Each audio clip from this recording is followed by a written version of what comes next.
Freakacast news. Guess what? Saturday morning cartoons are back. Woo! Starting today September 29th, we have Ninja Turtles and Clone Wars. This Saturday morning premiering. Clone Wars was previously on a Friday night, but they're making it Saturday morning. Why? Saturday morning cartoons are awesome.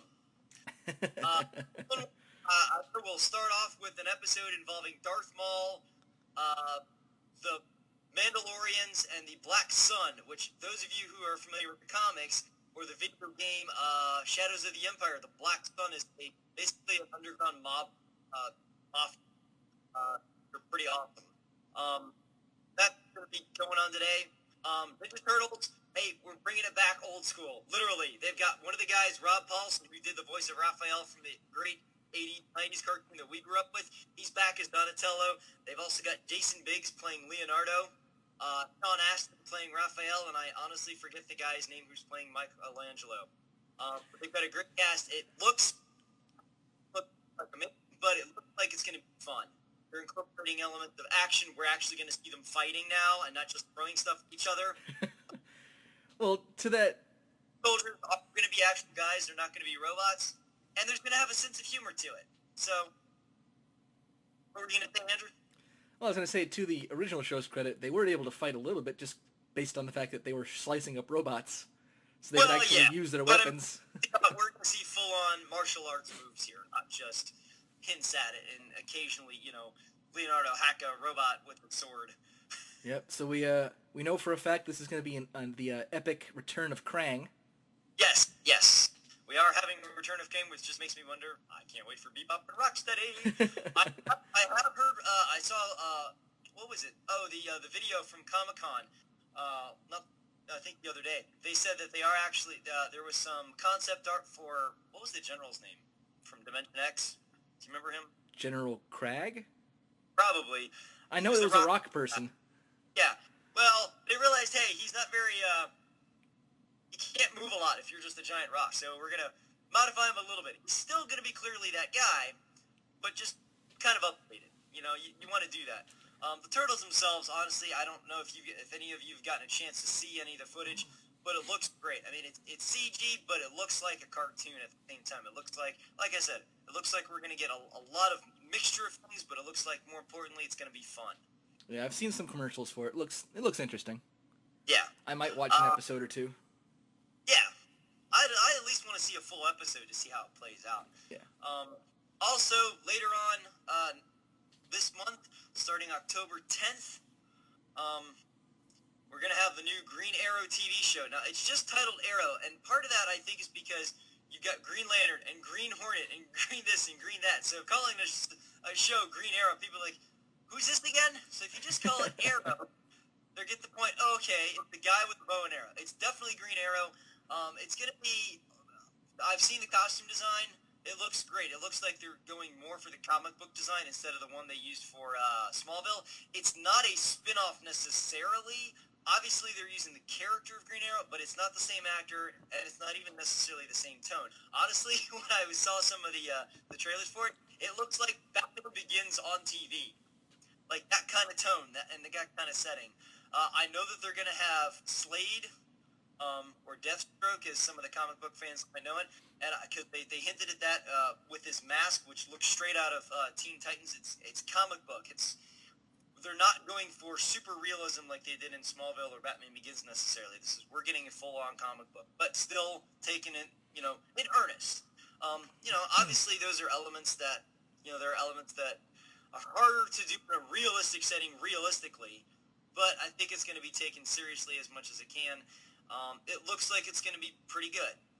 Obviously I've only seen, I think, a minute or two of the between the trailer and one clip. You can't think. Got 44 minutes on 1 minute. Yeah. But that will start October 10th. And Andrew, I know you and I are both excited about the next one, The Hobbit. Yep. Coming up December 14th.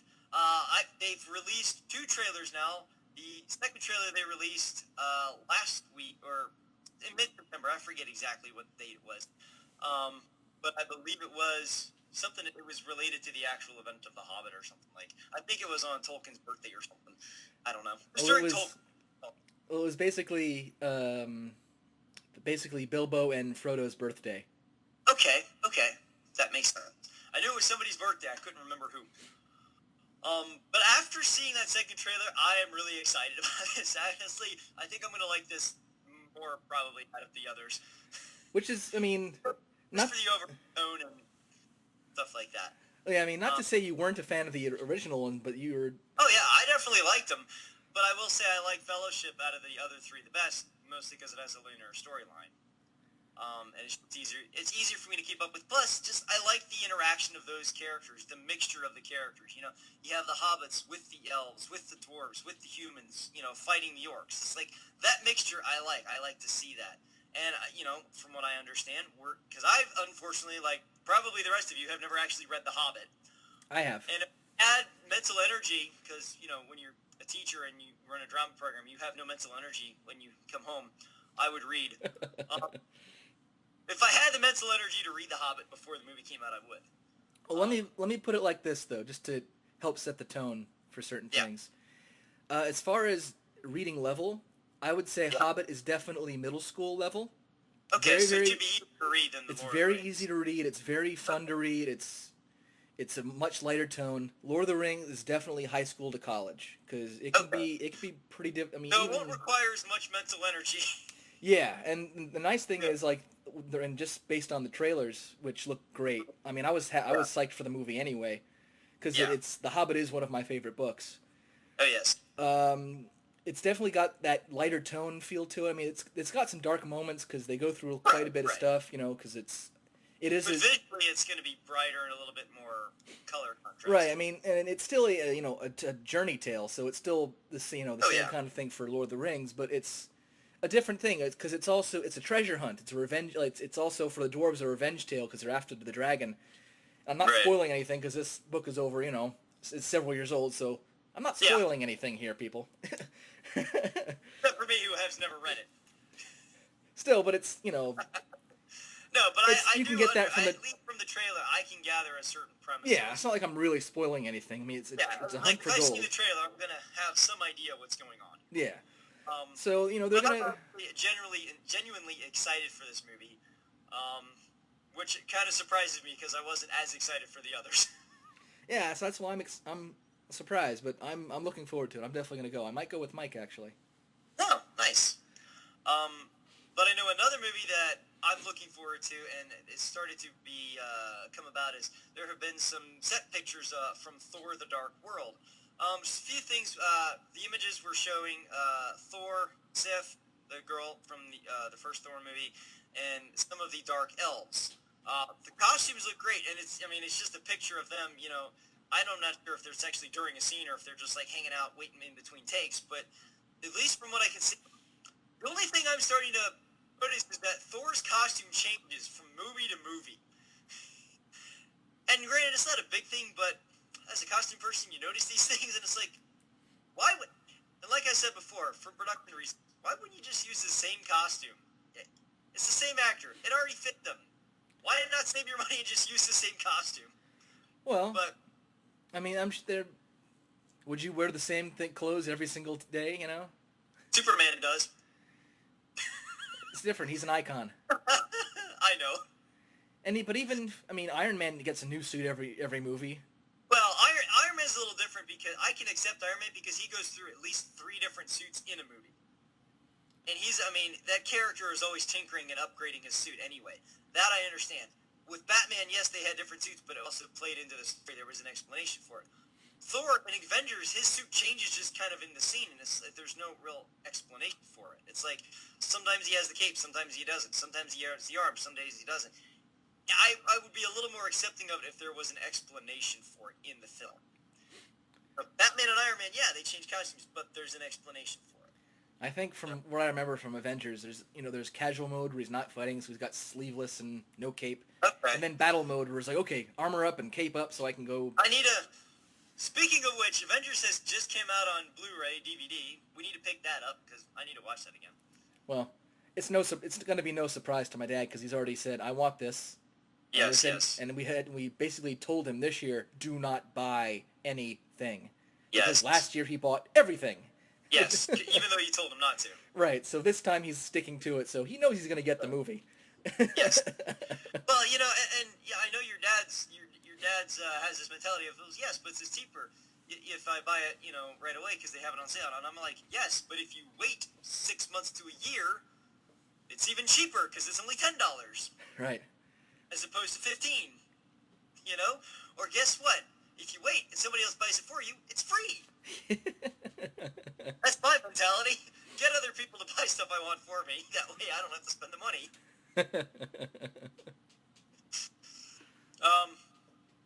But also one movie that I'm going to be curious to see. There's been a little bit of hemming and hawing about it of whether or not it was even going to happen. Is the Farrelly brothers are returning to make Dumb and Dumber 2, and that's not TWO, it's TO. So I thought that wasn't going to happen. Even though he backed off from the project, is now returning. So Jim Carrey and Jeff Daniels. Jeff Daniels is not confirmed, but most likely will be returning. And as long as those two guys are returning and it's the Farrellys making the movie, it's going to be good. So we hope. No, there is no we hope. It's the same guys who made the first one. As long as, I mean, even if it's just them doing their same shtick again, I'll be happy. It's Dumb and Dumber. I'm not expecting Shakespeare here. I'm expecting stupid humor for me to laugh at for an hour and a half. As long as I have that, I'm a happy guy. You know, if all of a sudden Lloyd starts, you know, reciting... If Lloyd starts reciting Shakespeare, I'll be a little worried about that. You know, I would say if Lloyd started reciting Shakespeare, it would be for a reason. Well, true. Like, maybe he's trying to impress a girl, and it's doing it... And he's, you know, doing all the pronunciation and prose incredibly wrong. So yes. You can still do That'd that. Be one thing, though. But I mean, like, perfect recitation here. You know, yeah. That's a little off. But, you know, that's what we have to look forward to. There's no set date for Dumb and Dumber. Thor: The Dark World will actually be coming out in November of next year, which is kind of different. It's not going to be a summer movie. But honestly, with the tone of that film, the fact that it's going to be taking place, you know, it's more of a fantasy setting movie, I think November's probably a better time period for that film to come out. That and they probably don't want to compete with Superman. Well, I think with studios, especially Marvel, because that's what they focus on in superhero films, I think they're finally realizing, hey, we don't have to do the summer schedule anymore. We can branch out to other times during the year, and people will still come see the movie. True, but I mean, I'm sure there were. I'm thinking they're not banking that Thor will be a huge blockbuster hit. I'm sure they're gonna. I'm sure that will be reserved for like Iron Man or another Captain America movie. Well, and they've got Iron Man 3 coming out in May, and then you've got Superman coming out in June or July of next year. So, I think honestly, it's the fact that they're really they're just more aware now. Okay, there's a lot of stuff coming out. Let's not saturate the market anymore in the summer. Let's pick another time. And November and December are other peak months for movies anyway. So. You can use that. You know, that and there's something to be said for taking your time and making a quality product. Yes. Well, not only that, but also just taking your time throughout the year. You know, yes, I love seeing all these movies, but honestly, a good example is when you have so many movies back to back to back in the summer, guess what? I can't cram them all in, you know? It's like, I want to go see them, but sometimes you can't get to it. If you spread it out over the course of the year, even if the movie's already done, you know, Superman, Man of Steel, for instance, they're pretty much done. You know, they're taking their time with the post-production, but it's going to be done probably at the end of this year. Okay, you got it done. Wait, put it out. But guess what? You don't have to rush to do it, and you've got a better slot for your film. So. Plus, you know, if you're completely done with all the production stuff, then you can focus on the viral campaigns, the marketing. Oh yeah. You know, and finding new ways to get the word out there. I mean, people are going to go anyway. Because it's Superman. Yeah. So I'm sure that's one of those movies where they don't have to worry that people will show up or not. Oh yeah, definitely. The only thing I was just thinking of this. The only thing that's probably going to hurt Thor: The Dark World is considering that you've got Thor and Sif, and you've got the Dark Elves. Those would make really great Halloween costumes, but they won't be able to market those for that year. That's one of the only downsides to it. No, I mean I've seen they make costumes stuff ahead of time. I mean they make toys before movies come out. Yeah, but they usually, at least with, now toys is a little different because action figures you don't need a film to necessarily sell it. A costume you kind of do, to an extent, just because it's like, okay, what is that? Because it's more money. I suppose. You know? Well, not really. I mean, if you're going to like the action figure versus a $30 costume. I'm not thinking that. I mean, if you go to like the Party City and get the cheapo ones, that's Well, probably, yeah, that's probably the market. $30 costume. That's the cheap ones. Oh. So much I know. Yeah, well, I keep up with these things because I'm kind of in that business. Yes. But yeah, anyway, a lot of good stuff to look forward to in the next, for the rest of this year and moving forward. So that will do it for the Freakacast news. Yep, although I do want to add one thing. What's that? The game Borderlands 2 was just released this month, September. Nice. It's already doing pretty well as far as, games sold and people going crazy over it. I've played the first Borderlands, and I'm currently playing a little bit for the second one. Haven't had as much time because that's kind of a game you kind of need to be a bit more involved in. But so far it's been pretty fun. They've added a lot of stuff to it. Good stuff. Yeah. I mean, the last game, what they were talking about when they were making this current game is, hey, we've actually found a color palette. It's not just brown.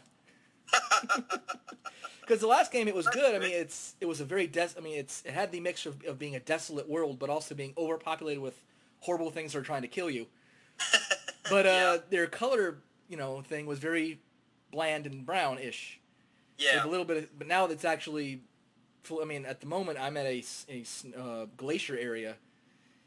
So, I mean, and it's going to be expanding upon other things, and I've seen some footage of different areas, so they've actually made the planet you're on a bit more lifelike. Nice. That's always a good thing. That, and I mean, the sense of humor from the first game is very much present in this game. So that's good. Anytime you want to, if something's known for its sense of humor, you got to keep that. Yeah, and I mean, it's good. So far, it's been really great. I've been having fun with it, and I'm looking forward to playing with our friend Marcus. Hi, Marcus. Hey, Marcus. All right, that's all. Hopefully you're listening. Yeah, I'm sure he is. Anyway, that's kind of all I got. All right. That will do it for the Freakacast news. We promise.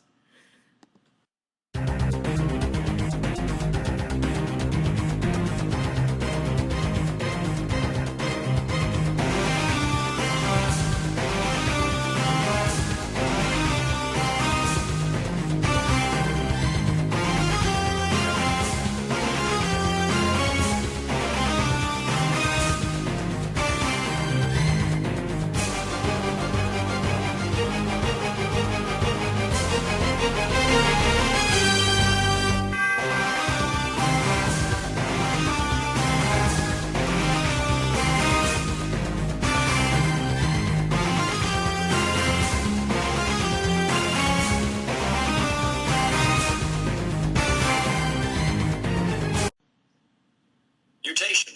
It is the key to our evolution. It is how we have evolved from the single-celled organism into the dominant species on the planet.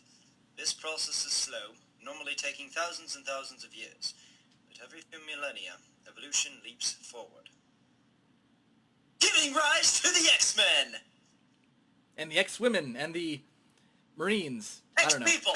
X-People, let's be VC, X-People, because, that sells comic books. Yeah. X-People. What is that? What were they formerly, if they were X-People? Were they the Z people? Were they ever the Y people? What about the A people? Is that like the A team?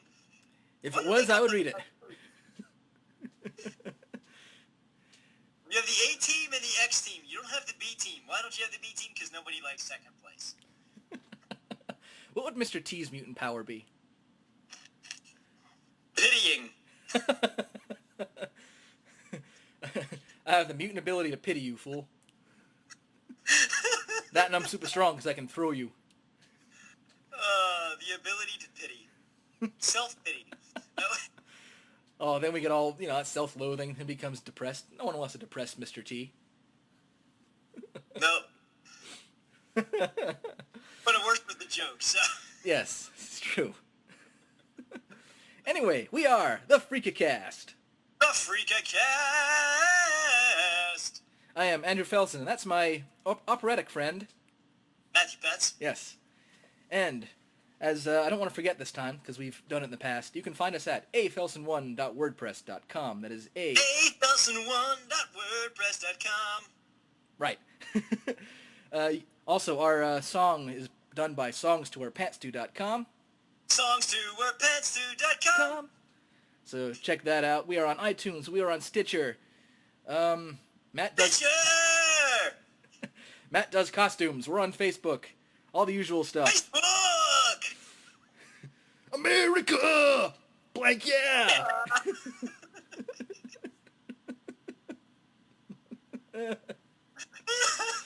Wow. You can tell we're having a good time. We're not even a few minutes in. This show's already derailed. We have tracks? I thought we just made this up as we went along. We do, but that's the fun part. That's why we still do this. That's what I thought. I just wanted to make sure here. Anyway, my mutant friends, we are talking about the X-Men. The X-Men. So, Matt, what is a mutant? Well, a mutant actually, to kind of give us a good idea, this actually is not terribly a fantastical idea. A mutant is basically any sort of organism that has changed from its previous generation, basically. So, for instance, let's say there was something in your body, like you had an extra finger or something, and your dad didn't have that. That would be a mutation. Well, that's not very exciting in a comic book, is it? No, but it's also how you said in your opening monologue there is it can also be part of evolution, where, I mean, just look at the Darwin stuff when we went to the Galapagos, I believe, and he looked at all the different bird species. Right. And how they were all essentially the same thing, but they had adapted to where they lived. And even when you talk about how when your brother calls us the mutants because we can drink milk and he can't, how we've adapted to drink milk. Yes, very true. And also the fact that we no longer need our appendix because we've adapted to eat meat instead of just vegetation. Right. So it's, mutation and evolution is a part of how it is. Yeah, it's adaptation, and really, I mean, it's not, and this has nothing to do with, creation versus others. We're just talking about, species adapting to their environment. Right, so... how shooting laser beams out of your eyes is an adaptation that's necessary for survival is beyond me, but it's really cool for comic books. Right. And to kind of give us the setting of where we're coming from, how this whole idea, this even came about, we need to go back in time. Okay? Back in time. In the early 60s. An interesting era. Warp again. It may end up being a musical episode, just so people are aware. I think if we ever did a musical episode, you would have to be here. We can't do this over the long-distance thing we're doing now. Oh, no, definitely not. But just to kind of give us a setting, we got to go back to the early 60s, because as many people are aware, Stan Lee, a.k.a. the God of Comics, or the Godfather of Comics at least, well, he was just starting to work for Marvel. And he had just gotten there, and he was, doing some stuff for him anyway. He hadn't created anything yet. And the thing is, Marvel was a company that was still trying to find their footing and that sort of thing. They'd kind of been around, but not really doing terribly well. DC, on the other hand, they've been around for 20-plus years. Yeah, they were well established. They were well established. They had Batman, they had Superman, they had Green Lantern, they had Wonder Woman, they had Flash, they had at least those that I can think of off the top of my head. So they had a well-established group. In fact, they had such a well-established group, they put them together in a comic book called the Justice League, which did really well. Mm-hmm. Marvel got wind of this, and they said, Justice League comics are doing really well, and it's pretty easy to see. You look at the numbers. Those books were doing better than the solo books were. So they said, people want team-up books. They want a group of superheroes. All right, Stan, we need a group of superheroes. But they also kind of did it a smart way, because I'm kind of looking at this, and it says, in early 1963, Marvel did have some successes. So they had already established. They had Spider-Man. They had he was well, they did have he debuted in Amazing Fantasy. They had the Incredible Hulk. He was around. They had Thor. I forgot about that. My history is a little bit vague on. Well, I'm trying to help segue us in, because they did have some single books, because it's still the idea of, hey, we need a group. They had, they had Thor, they had Iron Man, so they had the beginnings of the Avengers. They didn't quite have it, so they started with the Fantastic Four. Oddly enough, that was their first. That's what I was gonna say. That was their first group. The first group that Stan created was the Fantastic Four. And they felt that was a stereotypical superhero origin of they're in a group, but lab accident gone awry. Right. They gain powers and they fight criminals and stuff like that. Right, and also when you look at the characters I've just mentioned, the only one who has powers that were just from his own kind of sort of is Thor. Spider-Man, science experiment. Hulk, science experiment. Fantastic Four, science experiment. Gamma, rays from outer space, kind of thing. So they decided, okay, we want a group, but we want to make it original, and we want it something like we don't want to pull from these characters because they're doing fine on their own.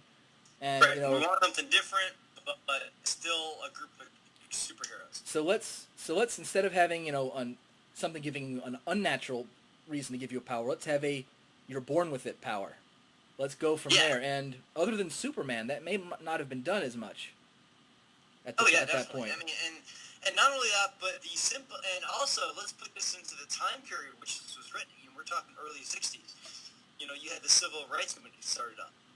And there have been comparisons, and we'll talk about this a little bit later, but the civil rights movement, combined with the fact that they didn't want a stereotypical origin for these characters, that gave the idea that your superheroes were born with these powers. Well, guess what? If you're born with powers, and and they kind of explain it a little bit more in the films, is that you don't really get your powers until you hit puberty. Well, guess what? Nobody likes puberty. Puberty's like the worst period of time in a person's life. Yeah. Guess what? When you're just going through puberty, you got these abilities that you can't control. You don't know how they are, and in some cases they're harmful to other people, like Rogue. So it made for it was a very simple concept of saying, okay, you're born with your powers. But to take that simple concept and execute it and make it work within a group, and the reason it's a group, the reason that they need to be together as a group is because they need each other to be, it's kind of like a support group almost. Right. And also for the setting of the... Not to take away from the setting of it, but it is, X-Men are basically a support group for each other because, regular humans fear them. They're not sure how to take these extraordinary people, with these powers. They're not sure if they can be trusted or not. They're not sure, are they good or bad? Are they going to hurt me or not with these powers? Right, and that's, part of the strength of the overall story, because it would be very different if it was like in a setting where everyone had superpowers and this happened to be one group. No, it's a setting of like, hey, if your brother wakes up one day and he can shoot ice out of his hands, and you can't, it's going to be an odd thing. If my brother woke up and started shooting ice out of his hands, I'd tell him to move out here immediately because I could save some energy on my power bill.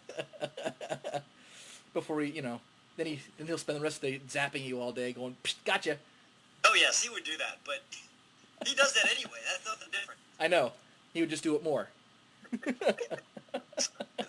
true. Very true. So, it was a really, like I said, a simple idea, but they executed it, and it took off. People, and the nice thing about it was, Dan kept going with something that was relatable. Peter Parker was a character who was relatable because he was a teenager. The teens could relate to it. X-Men was relatable because guess what? No matter who you are, you feel like an outcast at some either point in your life. You feel like you don't belong somewhere, and the X-Men are an extension of that. Everybody is different. Everyone's different, so it's something everyone can relate to, no matter who you are. Mm-hmm. We just, kept working with that. Obviously it's been modified, different time periods to adjust to that time period and that audience. But, the core idea of, hey, we're superheroes, but, people we respect don't like us because we're different. And, we're not accepted. We have to figure out a way to be accepted. And it kind of took off from there. And it's a good allegory for dealing with, just the idea of having to deal with, prejudice and racism, that sort of thing. Yeah. It's a good allegory for that because, because when you look at the X-Men, like they're, for the most part, good people. And yet, people who just blindly hate them just because hey, that guy's got wings, therefore he is bad and we should hate him. Yes. And it's in real life, it's like, hey, that guy looks different from me, I should hate him. Doesn't work. It's kind of dumb. Yeah. Very true. But unfortunately, we were not alive in the 60s. Nope. We're the 70s. Nope. We didn't come around to the 80s, and guess what? We didn't really get introduced to this whole thing till the 90s. That's correct. I know we're skipping quite a bit of time. Hey, what? I said I know we're skipping quite a bit of time with this. Yeah, but it's because, we weren't alive then, so we don't really know what to, we couldn't have experienced, going through with the X-Men and that sort of thing, Our main introduction to this was, of course, through the 90s cartoon. Right. Although I will say, once I did start watching the cartoon, I did get some comic books. I mean, that is the source. And as I was briefly telling you before we started recording, I do have a reproduction copy of the first issue of X-Men. Okay. Tell us a little bit about the first issue. Well, the first issue acts as, obviously it's the introductory issue where you're introduced to each member of the X-Men. Jean Grey is, at first it's all guys. The first ones, I'm just looking at the cover here. It's Angel, Beast in human form, okay. Cyclops, and Iceman were the first guys there, and then Jean Grey arrives 2 pages in. So, okay. And of course Xavier's there, and they also introduced the. It wasn't called the Danger Room yet, but they actually had some training exercises. I remember one of them was Angel was having to go through an obstacle course where spinning blades are going around. And at one point, they get a suction thing going on in the room because they want to hover. You have to learn how to hover. Not just fly in circles, but you have to hover to conserve your energy, and so you can also dodge things. And they then told X-Men, hey, have a free for all, beat the heck out of each other. Right. It's also interesting to look at Iceman, where he looks more like a snowman than he does later on. It is he's lobbing snowballs. So thankfully they retooled it. Because he does look ridiculous in the first era of his existence. I mean, at one point in the because he was the youngest X-Men member, this is in comic. Yeah. Because Xavier's okay, well, while this is going on, go amuse yourself, have some free time, and Iceman's like, I'll show them, and so he gets these buttons and a top hat and a broom, and he's like, hey, look, I'm Frosty, and while he's doing that, of course, because he's snowy, he just sticks it on his body. But while he's doing that, Xavier's like, okay, he forgot that I can read his mind. As soon as he's distracted, Beast hurl a bowling ball at him. And so he does, and then he quickly makes an ice ramp and hurls it back at Beast. Yes, this is definitely the 60s. Yeah, I mean, it was. I mean, the nice thing is the core elements were kind of there. They didn't, because it was the first issue. They didn't really deal with hey, you're different, because Magneto shows up and he attacks an army base. And the X-Men go and stop him. So right off the bat, you're introduced to the core members of the X-Men, what they can do. Basically in that training room exercise, they give you an example of what every single member can do. So they establish, okay, Cyclops shoots beams. He has to adjust his lens for the strength of the beam. You've got Beast, who's super strong and super agile. Angel's got wings. Iceman is ice. And Marvel Girl, as she was called, is telepathic and has telekinesis. So they established that right then and there. And then they have Xavier. It's always interesting with that first issue. You have it's such a big challenge because you have to tell us a good story. You have to get everything out of the gate. Anything, with the main character, with the, to an extent a main villain, if you already have that established. They clearly did with Magneto. But it's a challenge because there's a lot to do on that first issue, and your main job is just to get people to come back. Right, but they do a good job because they establish, hey, here's why we're here, at this school. Here's why, you were, what your abilities are, and hey, there's good mutants, and then there's bad mutants. Yeah. Because you've got Magneto who shows up. Right. And he's clearly a mutant too. And then you have the normal people trying to figure out what in the world's going on. Nice. So they established quite a bit in the first book. I mean, it's not a small wonder why people came back. Yeah. Well, definitely. Well, plus if you've got actually, it would get me excited just thinking about it. just kind of thinking of it like what's established, not necessarily, if the art's, kind of lackluster, that's one thing, but... The art was pretty good. Okay. I'd say it's better than... It's not the best, but it's certainly better than some of the other things that were around in the 60s. Yeah. Well, that's not necessarily hard to do. for certain things. Other than, it just depends on the style of art. But at the same time, as long as it was well done, then that's good. Because it got people back, and they kept coming for, however many years. Because now we have, currently in comics, you have the Avengers versus the X-Men. So, yeah, I don't keep up with comics. Do what? I said I don't really keep up with the comics anymore. I'm just kind of glancing at the Wikipedia page, and I'm looking like, okay, I know some of these names that are members of the X-Men or former. I'm like, most of these I don't. Well, and kind of going, briefly, well, not briefly, kind of going back to my, I was introduced to the show, or introduced to the X-Men through the 90s cartoon. As was I. Well, the problem I found was, and I was, thinking about it, kind of looking back, because, this is, early 90s, just years ago, 15, 20 years ago, which doesn't feel like that. It feels like 5 years ago. But thinking back 15, 20 years ago, it's like, I do realize, and even after seeing the films, it's like, part of the reason I didn't gravitate towards it as much as, like, Batman or Superman is because it was a group of characters. And I can't focus on all these things going on at once. Certainly at the time. I'm much better with now. But it's like, I remember Wolverine, and I remember Gambit, and I remember Jubilee. That's all I remember. And I remember that they fought robots. I actually did go back and watch, I don't think it was a full episode, but it was probably a good 10 minutes of an episode on YouTube. Probably about a month or, I don't know, a few months ago, now that I think about it. Yeah. And as I was watching it recently, I realized, wow, I don't remember any of this. I remember, like I said, Wolverine, Gambit, and Jubilee. I also remember Rogue, but only because of the voices. Like, I only remember Rogue because she had that southern accent. I only remember Gambit because he had the Cajun accent. Jubilee, she was the girl in the yellow coat that, what it looked like, could shoot fireworks out of her hands, which I never understood how that was a useful power. Trust me, we'll get into that. In fact, you know what? Forget. We'll get that now. Okay. One of my biggest, I guess, also kind of why I didn't, stick with the X-Men as long as I've stuck with Spider-Man in terms of like that's the character I gravitate towards. Yeah. Is the fact that X-Men to me felt like a Mega Man game. Yeah. In terms of, all right, pick a theme, and here's a power to go with it. Yeah. So, Gene, telekinesis, Cyclops, Laser Guy, Laser Man, Jubilee, Fireworks Girl. Yeah. So literally pick an ability, pick something fantastical, and there's a mutant for it.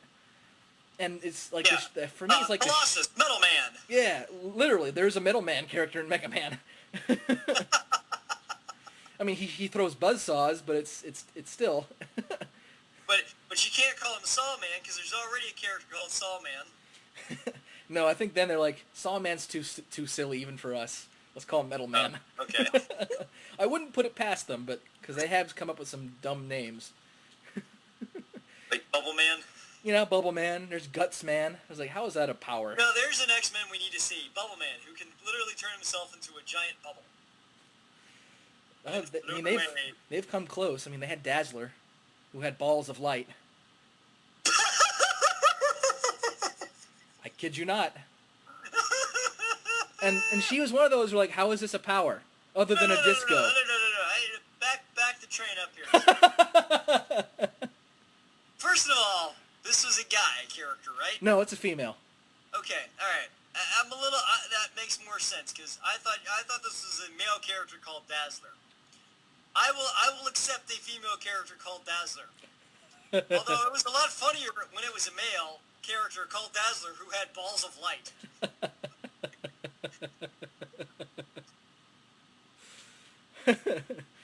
Yeah, and that's kind of the biggest problem with X-Men in general, Marvel a little bit, because they refine it obviously, but it's like sometimes they just come up with ridiculous things hoping it'll stick. They've had to retool Jubilee quite a bit over the years. I mean, I just, going back and rewatching it, at least, a little bit, I can at least, kind of, and also, the Nostalgia Critic has a review of the show, right? Yeah. I want to say that I've seen that, because it sounds familiar. Well, he has a... Yeah, now that I think about it, I did watch it. And that's a worthwhile review. Because it does at least show you, like, the first story arc that they went with. Yeah, and he goes, like, does it hold up or not? And it does. It's still pretty good. Right. It does. And that's the thing, is the first story arc does. The problem is after that, they didn't continue that story arc.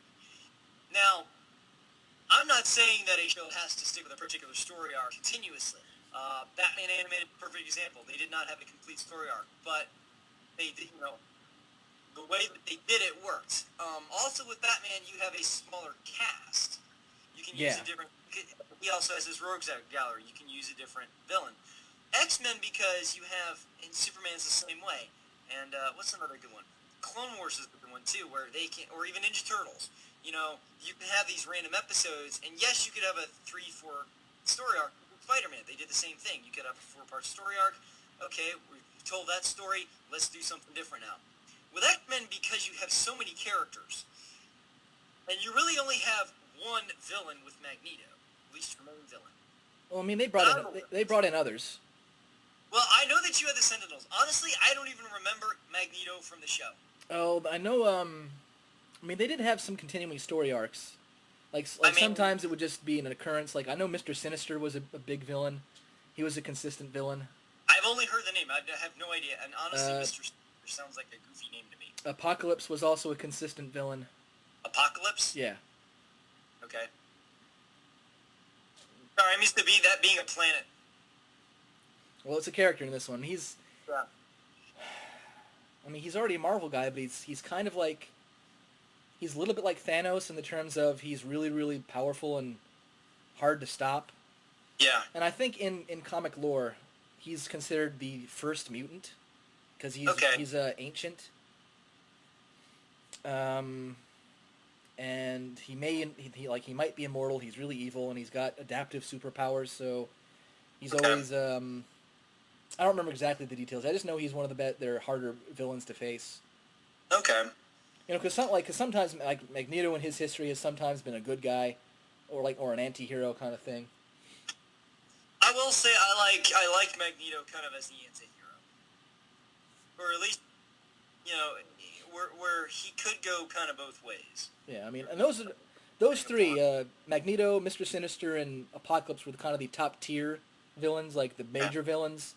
But then you had like the lower ones, like Sabretooth was a constant threat in the show, and and he's because Wolverine was so popular, they had to have Sabretooth in there. Yeah. Which, and I think that's one thing that kind of made it hard for me to understand the show, is because they would do one episode with Wolverine and Sabretooth. They'd come over here and do another episode with, what's their face, Rogue and Gambit. And I had no idea what was going on. And, occasionally we're going to fight some Sentinels, or, here's this. It's like, wait, what? Whatever, I'm done. Yeah, I know they had... It was too hard for me to follow. That's not to say it was bad. It's, as we've said before, if you look at the first story arc, because it's a story arc, it's actually done really well. And the animation still holds up, too. Yeah. But when you have so many characters, if you don't have a continuing story arc, you get lost. You just do, I'm sorry. Which was probably my only complaint. If they were to... Honestly, I think X-Men probably... I know they've got the film franchise out now, but I think they need to have a TV show, whether it's animation or live action, that does have a continuing story arc, because there's a lot of good characters to use. Obviously, if you need to update some things and upgrade it so that it works better within the context, or just better in general, but within the context of a TV show or film, do that. But you gotta have a consistent story arc. That's one thing that films have done well. They've at least had a consistent overall story arc. Because otherwise, like I said, you just get way too lost. Yeah, I mean, that's kind of their, as I kind of said, that's their kind of Achilles heel, in the fact that on one hand, it's like, hey, they got so many characters they can use, but there's like, wow, they have so many characters they could use. Yeah. I mean, how about we, cut, some of these characters. Like, I've heard of this character, Cable. Well, cable is a long piece of wire, usually kind of thick, next to together. I actually know who Cable is. What's Cable's power? Does he get me HBO? No, he's really good with guns. Then why is his name Cable? Because he's also partly machine. Okay, so where does the cable come from? The fact that Does he have cables in him? I guess so. Okay. I'm just... That's also the thing. They're looking for... I mean, they're also looking for, like, hey, let's put a word on the wall and see if we can come up with something cool. I mean, I'm, again, glancing at some of these names here. We've got... I don't even know how to pronounce this. It's Hepzibah? Hepzibah? I don't even know who that is. Hepzibah? Hepzibah, I guess. You've got Lifeguard. Are we going back to the Cosby Show? I guess. You have someone named Lifeguard. Really? Yeah. What's he going to do? Blow his whistle? Wait. What kind? Is it a guy or a girl? I have no idea. Really awesome. Let me click. I honestly don't. Is the Lifeguard? If Lifeguard is played by Pam Anderson, we're good. Let me click on light. I mean, it is a woman. Okay. Is she wearing a bikini? I can't tell.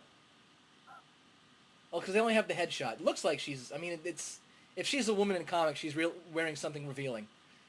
I would hope so. Especially if her name's Lifeguard. Yeah, let me see... Let me look at her, What's her powers? Her power is... Her body reacts to any threat by transforming or manifesting a power to deal with the situation. So she's like Darwin from, X-Men First Class? Yeah. Okay.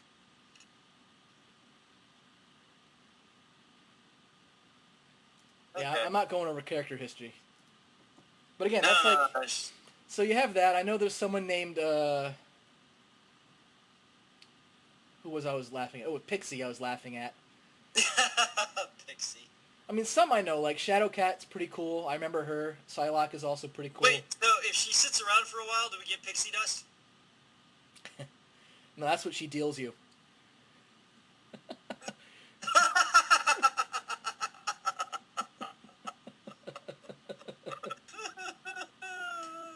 That's how all this is believable. Awesome. There's someone named Dr. Nemesis. I've never heard of this character. I don't even want to bother. Okay, how many freaking doctors do we need in comics? We have Doctor Strange, Hugo Strange this time. We have Doctor Doom, Doctor Octopus, what was the name you said? Nemesis. Dr. Nemesis? Wow, what an original freaking name on that one, Dr. Nemesis. Why don't you just name him Dr. Bad Guy? Except he's an X-Men member. Seriously though, Nemesis, bad guy. Just call him Dr. Nemesis, or Dr. Bad Guy. Just drag in Doc Holliday and we'll be good. And yet Doc Holliday would still be more entertaining than all those guys put together. Yeah, there's a... I mean, it's a giant list here, just on the people who are characters here, on numbers anyway. I mean, and as I said, some I recognize, some I definitely don't. Like, I mean, there's Gambit, obviously we know him. Yeah. Wolverine, obviously. Let's see, Magma. I never heard of him. Liquid Touch Magma. Yeah. Hope Summers. I guess it must be related to Cyclops. Yeah. Anyway, we're getting off track just looking at names here. But, well, we're naming X-Men. This is at least on track. I know, but I do remember... Again, I remember a better way of retaining some information from shows than you do, apparently. Because I do remember they had two storylines I definitely remember was... And they were from comics. At least one of them was. Mm-hmm. Was, they introduced the Phoenix, and then eventually Dark Phoenix. So... Well, I can't say that I remember the story arc, but I at least remember, like... It was at least the image and the name of the Phoenix. Yeah, so they had that story arc going, which was a big deal in comics, and it was a pretty good thing in the show, from what I remember, because it involved like people from space coming down, and so the X-Men were in space dealing with crazy aliens, and yeah, that's probably where they lost me. And then they also eventually went to the Savage Land, which I thought was pretty cool. Okay. And they introduced Sauron, who was the pterodactyl-looking dude. Huh? And, I mean, he was pretty cool. He was sort of like a Jekyll and Hyde kind of guy. Okay, he turned into a pterodactyl? Kinda. I mean, he was a pterodactyl humanoid person. So he was like a prehistoric Batman? Or Man-Bat, I should say. Prehistoric Man-Bat. Yeah, kind of like that. I remember he was pretty cool. And what else? Some other storylines. I mean, for a lot of the early seasons, I remember they dealt a lot with the anti-mutant people. Yeah. Like, basically, it was the normal corrupt government people. They were the ones who made the Sentinels, so they had a big, like, I remember, like, some of the first story arcs dealt with the idea of racism and bigotry. You know, it was like, I remember, like, you know, at one point they captured Jubilee, and they're like, we have her, and she's like, why are you doing this? Why do you hate me so much? And like, the line from this really jerk dude was like, 'cause you were born. You know, yeah, that's pretty jerkish. Yeah, and so, you know, Wolverine comes and saves her, and they eventually go and blow up the Sentinel factory. That was pretty epic. The only way that'd be really cool is if Wolverine decapitated the guy. Which they couldn't do, obviously. Yeah, they couldn't. And that's the only downside is you got this really awesome character Wolverine, and he can't stab anyone. Well, that's part of. I mean, they have Sentinels they can deal with, so he can slash those. Yeah. Well, and I mean, it's just we as the audience, you know, we're expecting a certain thing, but we're getting something else, and you know, honestly, you know, that's fine.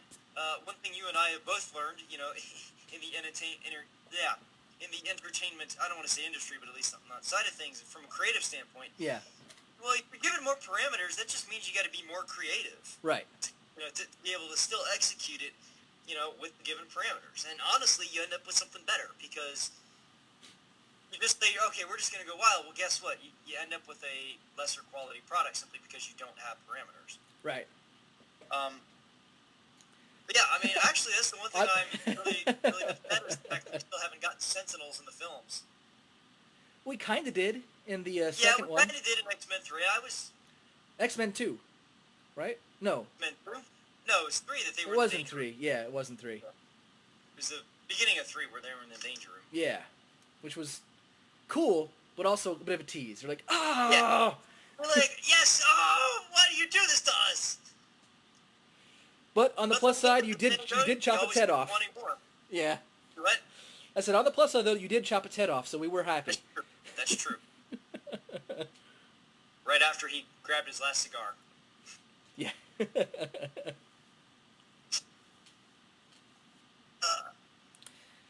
I know this doesn't relate to X-Men at all, but a good example of it when given parameters and then not given parameters based on the product. As you know, I'm a wrestling fan. Yes. In the early 90s, beginning of 2000s, the WWF/WWE was doing really well. Yeah. And one of their guys who was part of their creative team was named Vince Russo.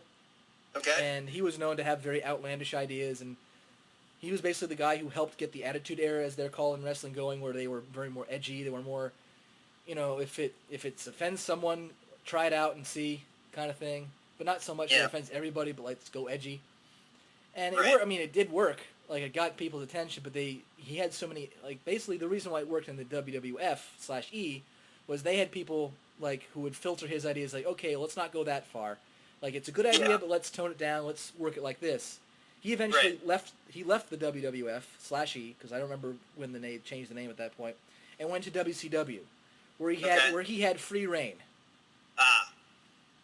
To do whatever he wanted, because, like, oh, you made them what they are. You made them like $1 billion. Do it for us. Right. We want to beat WWF. We want, you know, so Vince, do your thing. And Vince is like, okay, and ruined the company. I think we have a problem here. Because one of those things where if you let someone who's, I mean, he's kind of almost universally hated in the wrestling industry by fans and a lot of wrestlers. Yeah. I mean, and he just recently got fired from TNA because they're like, all right, your storylines are dumb, you're done. Yeah, well, and that's a good example. I mean, just because you can go off and do these things, okay, that's great, but, you know, there are boundaries. And the reason there are boundaries there is because, honestly, if you just think, okay, I'm going to just go to do this and do this, yeah, it might work for you, but it's not going to work for everybody. Yeah, so, I mean, in that case, where if, you know, I'm gonna book the most outlandish thing possible, and then I'm gonna make the fans angry by changing, and basically it's called a swerve, where false ending, or ha, fooled you. Like, he delighted in doing that, and eventually just angered the fans so much, like, yeah, we're not doing this anymore. Goodbye. Yeah. and then you have alienated yourself from the fans that you helped to create. And then not only that, but the people that you work with are just not going to like you anymore. I mean, you're burning bridges is what you're doing. Pretty much. That doesn't matter what industry you're in. Right. So it's a good example of the parameters. So back to the X-Men, where you can't obviously for someone like Cyclops, yeah, he can blast people all he wants because it's considered a non-lethal blast. He can control it. Right. Jubilee, her powers are nice looking, doesn't really hurt anybody.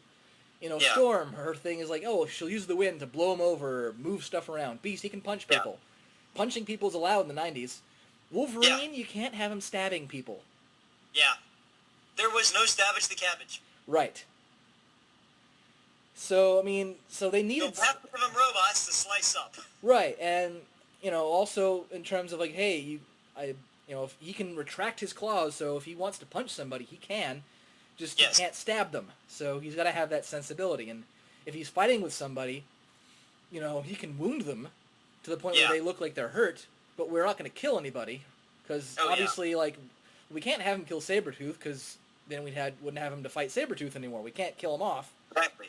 That's why Batman never kills the Joker.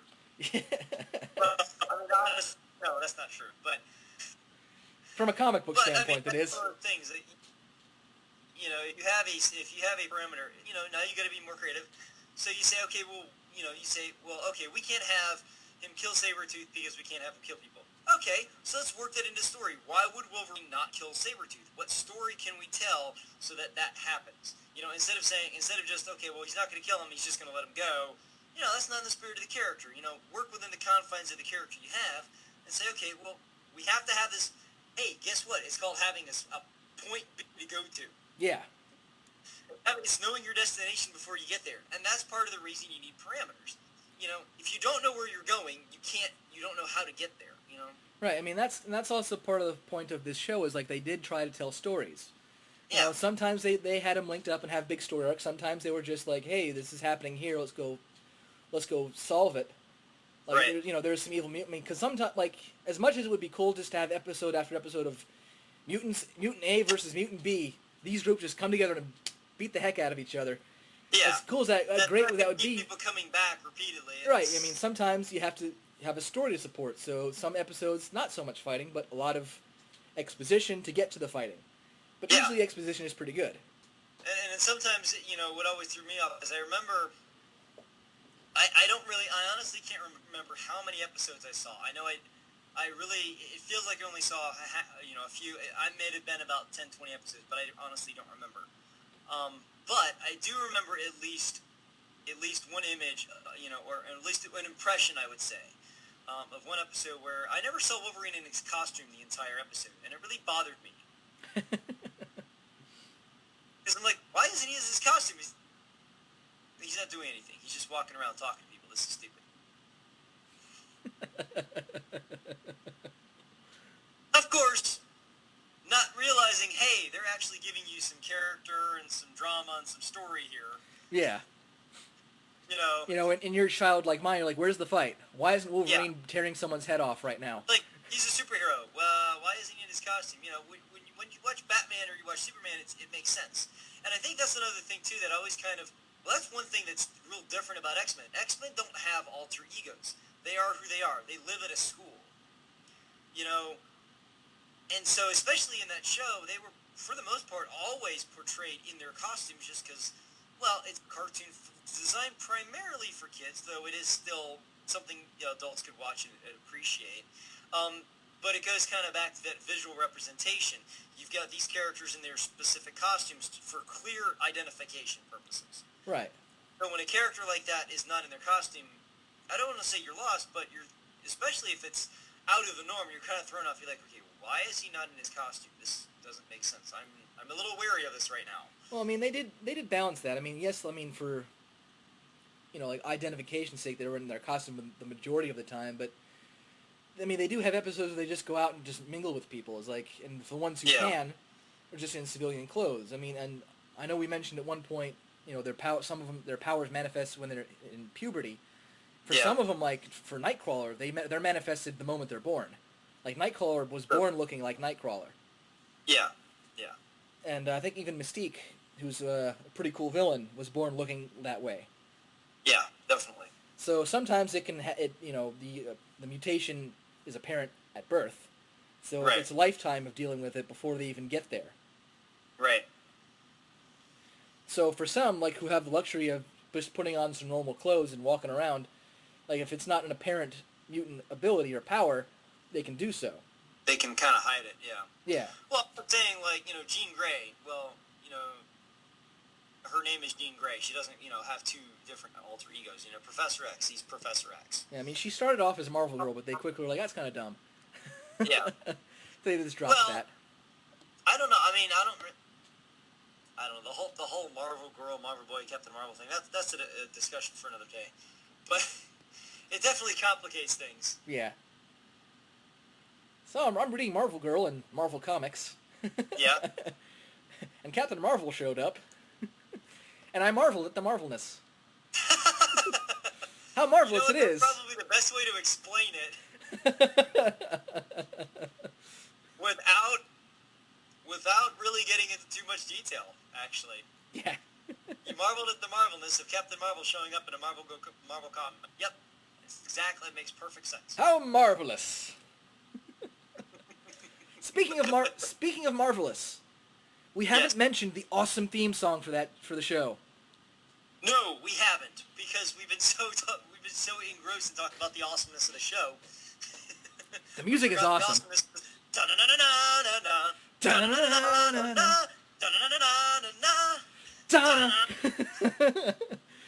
That music is awesome. It is, and what's really cool about that is, at least for me, comparing it to other themes, or at least intros, it's kind of, I want to say it's on par with the Batman animated intro and the Superman animated intro. There's no dialogue. You really honestly don't see the words. Well, in this you do see the words X-Men, but not till the very end. Right. But, don't really, there's no dialogue or anything. It's not like you're saying, X-Men or anything like that. It's just, they show you the images.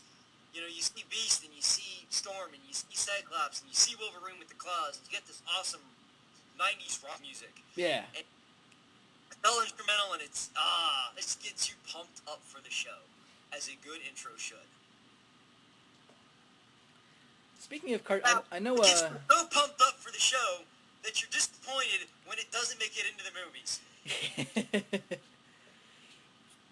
Also, that sometimes not every episode can be a home run, so sometimes, the intro's great. Show not so much, but the intro is great. Yeah, very true.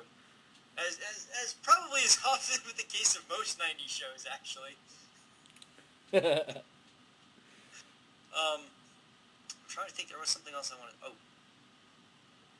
crud! There was something else I wanted to say, and I totally forgot about it. Still talking about music, or are we moving on to the movies? No, it's something about the show, but I can't remember what it was now. That's what it was. One quick thing. I know you didn't watch it. No, actually, we'll do this in chronological order, because that actually makes sense. So, the show is a success. Mm-hmm.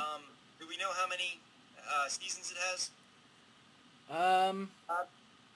At least 2 or 3. I mean, it ran for a while, plus it was on reruns for quite a bit. Yeah, well, I was going to say, I caught it primarily on reruns, so I honestly don't know how many episodes it had or anything. But at least for 2 years. So that kind of makes sense. That would have given them about, figure about 20 episodes a season, about 40, 50 episodes probably. So. Yeah, I mean, it was probably, it might have been longer than that, just because, I mean, the Dark Phoenix saga in itself was like an entire season's worth of episodes, and that was pretty long. And then the one where they go to the Savage Land was, I think, was almost another almost entire season long story arc. Okay. I mean, so at least 2. So at least 2, maybe 3. Yeah. It may have. I mean, the thing is, I think at this point they were having. At one point, Spider-Man crossed over because they had that show, the Spider-Man cartoon, out at the same time. Yeah. So at one point, Spider-Man and the X-Men kind of met. So I know that was going on. Actually, I'm sure. Since I watched both, I probably saw it, but honestly don't remember. Well, I remember because Spider-Man went to the Xavier school and was like, can you get rid of my powers? And for one thing, you're not really a mutant because you've got your powers this way. It's like, you're a poser, Spider-Man, go home. Well, I mean, they were basically saying, like, you got your powers from another source, so you're not technically a mutant. You have a mutation, yes, but you're not really classified as a mutant. And two, we don't remove powers here. We help people to live. We want people to live with them and accept who they are. And Spider-Man was at a point where he's like, I don't want to do that. I want to be free of this stuff. Yeah. You guys can't do this for me, and I don't remember who they fought. I remember, like, eventually the X-Men and Spider-Man fought somebody together. I wish I could remember who it was. I just remember... all I remember is he went to their school and was looking for help. I'm just imagining Spider-Man standing outside of Professor School, Xavier's School for the Gifted, with, like, this little homemade sign. It says, will work for power removal. Will web for food. Will web for food. That'd be great. The down on his luck Spider-Man. Even more so. He's sitting there with a guitar going, Spider-Man, Spider-Man. Yes, I am really Spider-Man. Spider-Man.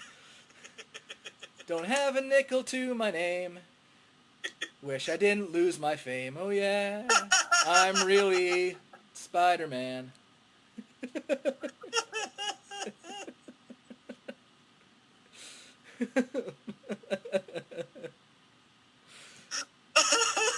I did it again. Same song. That'd be awesome. We just didn't have a burning Lego to go with it this time. You know what, though? It wouldn't fit. No. So, anyway, back on track. Show did really well. Showed it really well, and because the comics were still selling consistently, even though at that point, late 90s, the comics weren't at their peak anymore. They were definitely dwindling, but they were like, we have enough fan support. Let's make a movie. Yeah.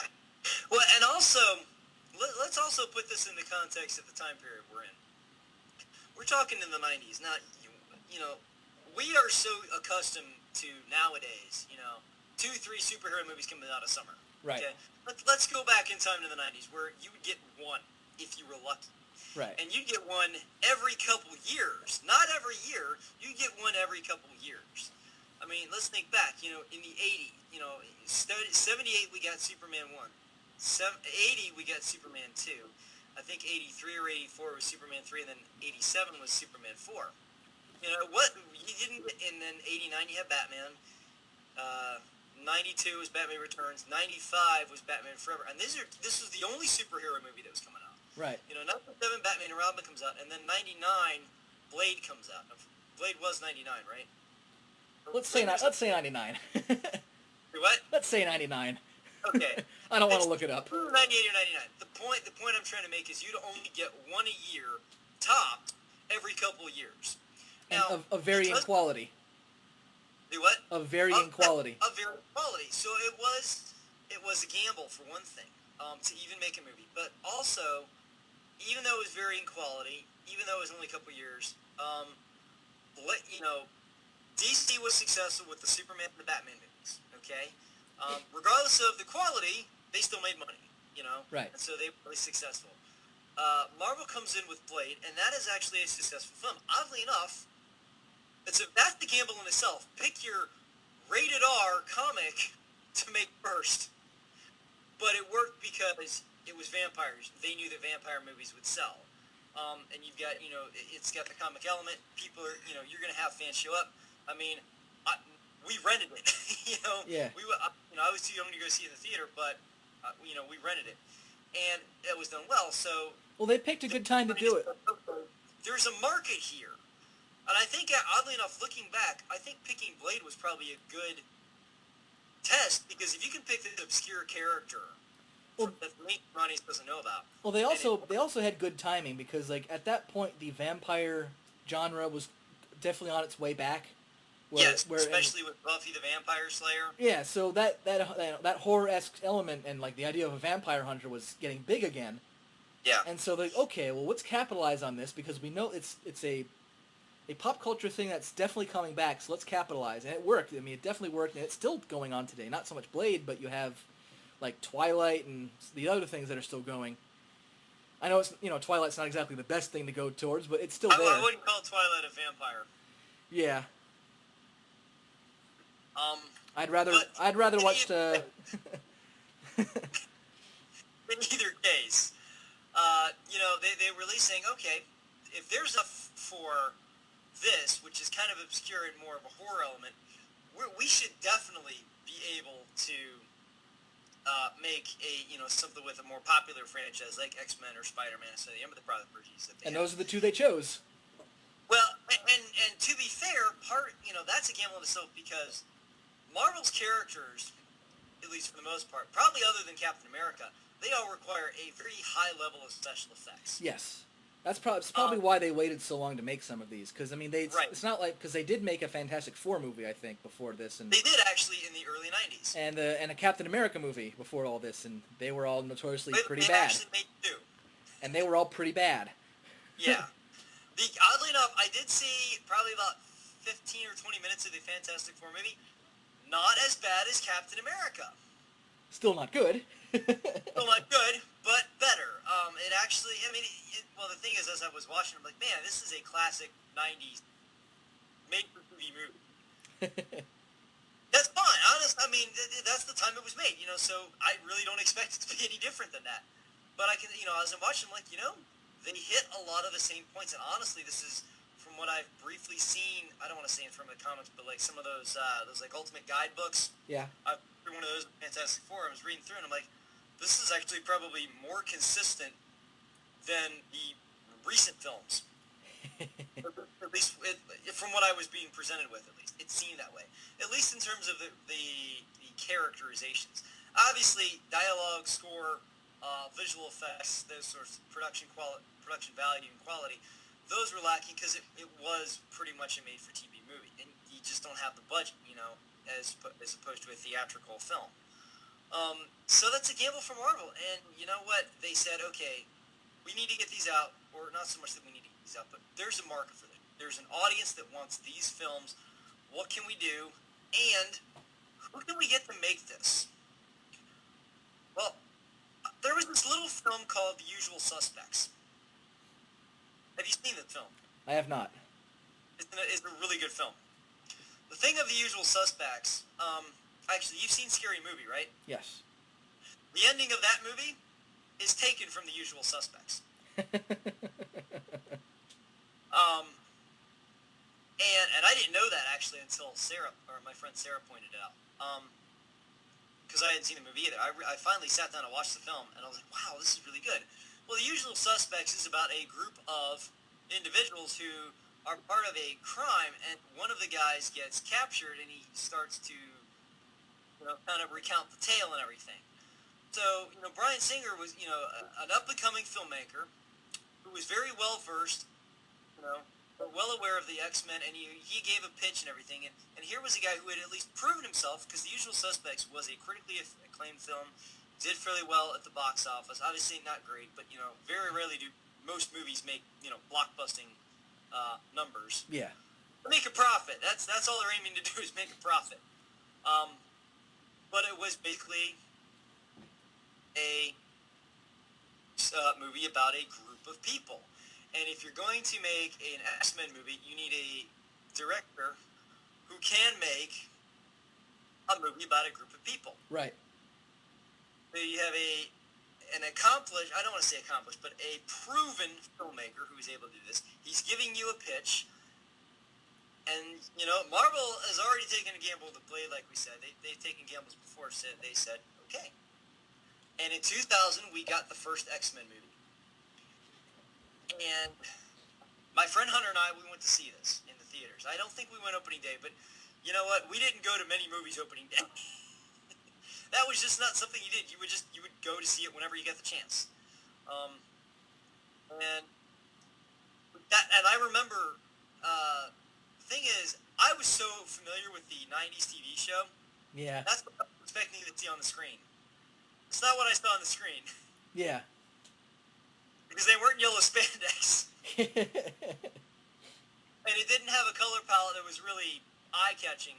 But that was really, honestly, it gave me a much better real for the X-Men. It was taking itself more seriously. It was setting itself more in the real world, just trying to take the material seriously and everything. And honestly, starting off the film in 1942, showing you a young Eric Lensher, and the way that they show the introduction of the characters, and I don't want to say the origin, but kind of where they got their start. They do it all visually. It's very little dialogue. You see him separated from his family, and he's in pain, and he just, you see the visual of him lashing out, and then you see the gates just crumble. Yeah. Such a powerful, powerful moment, and that sets the tone for the rest of the film. And honestly, I think out of the entire film, I still go back to that opening scene just because it left such an impression on me. I mean, it's a good opening. What? I said it's a good opening. I'll agree. It is. It's a great opening. I was already going to like Wolverine from the beginning because I had already liked him from the show just because he had claws. I didn't know anything about the character. I just knew he had claws that went in and out. And it's funny because the movie kind of helped clarify the fact that his claws came out of his arm because honestly I thought they were part of the glove. In the show, they don't. I only recall seeing the claws come out when he has the gloves on. Now, it's possible that there was an episode where he has his claws come out without his gloves on, but I don't remember it. Yeah, there definitely was points where he was in civilian clothes and didn't have gloves on.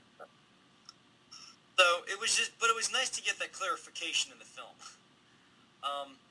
One thing I also kind of liked is how, and this is a little tricky, but because we're on audio here. But if you do kind of remember in the show, like the little, I guess, opening points for his claws come out, they were on the top of his hand. Yeah.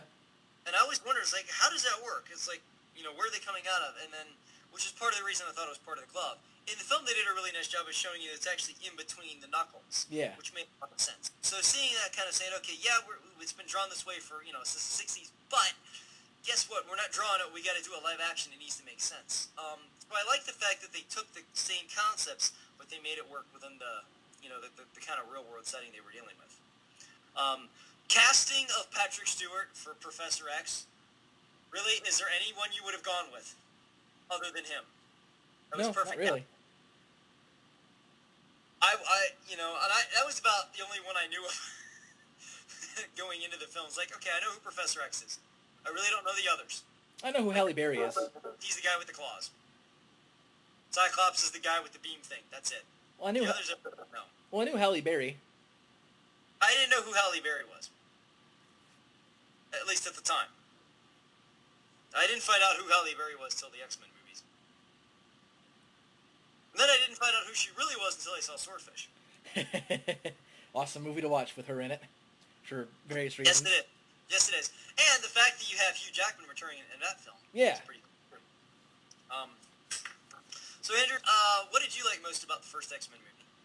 Well, I mean, obviously it's one of those things where, Wolverine's being Wolverine, where he's doing all these things, but I kind of liked the idea of, they did a good job of carrying over the idea of, having something that occurs that you didn't actually want, or it's something that is a blessing and a curse, where it's who you are, but you may not want it, where they had the Rogue storyline, where she gets her powers and then flees her life because she doesn't, she's like, I can't deal with who I am now, I gotta go somewhere. I don't know where I'm going, but I'm going somewhere.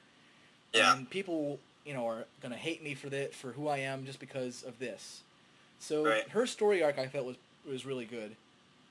Yeah, definitely. And honestly, with your first film, you can really only truly focus on one story. Obviously, there's multiple stories, but the one you really want to mainly focus on, plus, was Rogue. Plus, that also was a great way. That was a great story arc to use to introduce you to the team of the X-Men. Right. That helps establish who the X-Men are and what they're about.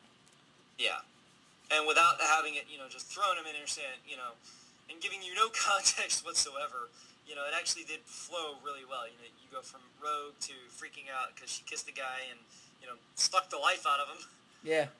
And she flees to Alaska, which she was already talking about in the previous scene, and then she encounters Logan, and then they encounter Cyclops and Storm through, his bout with Sabretooth, and it goes from there. And so, you just have this natural flow of things. One thing I kind of personally liked, just because it was done well, and I missed it from X3 because they killed them off too soon, was the banter between Logan and Cyclops. Yeah. Would have been nice if there was a little bit more of that in the films. But still, I mean, honestly, for me, I think the only thing that I would say I really didn't like about it was it wasn't colorful enough. That's just a personal opinion. Does it make or break the film? No. No, that's just my personal thing. But it got me excited for the next one. I mean, it's kind of funny because they kind of poke fun at that in the movie. Oh yeah, they do. Because Wolverine's putting on the black suit and he's like, "This is it," and it was like, "What? You want yellow spandex?" Yeah. And I remember sitting in that theater and going, "Yes, I would rather see this." Yes. Like yellow spandex. I mean, that's more colorful. It's more interesting to look at. I mean, I understand it, but at the same time, I was like, "What's wrong with yellow spandex?" Everything. Everything. Better than pink spandex. Yes. It's all a matter of what you put it in comparison to.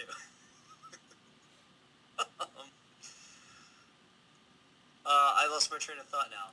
So that's X-Men 1. Moving on to X-Men 2. So X-Men 2. X-Men 2, one thing I will say is I liked very much how it continued the story of the first movie. Yeah.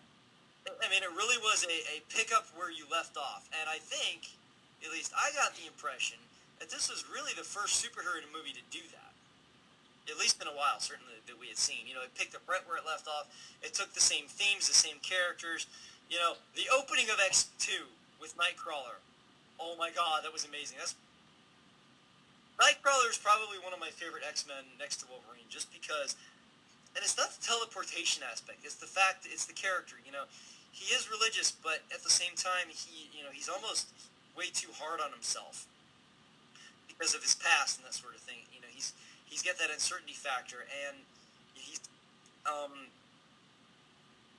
and I like the way he looks too. Honestly, I just think it's kind of cool looking. He's got the blue skin, but he's got the tail, and he's got the ears and everything. He's just a very interesting character to me. But I add that to the fact that he can teleport. That's really cool too. Yeah. And I liked the music they used for that opening scene where he's teleporting and just taking out all those guys. Because oddly enough, that was not something that was scored for the film. That's actually a Mozart piece. The only thing they did was they sped it up a little bit to match the time frame they had. But it helped set and using that kind of that choral instrumental, kind of reminds me of Duel of the Fates for Star Wars, where there's a certain sensibility that the music adds to that scene that you're just not going to get with something else. Right. And especially because it was a high-paced scene, a lot of action, and some story to it at the same time. I mean, it says, at the very end, we know he, puts the knife on the table when, mutant power or something like that.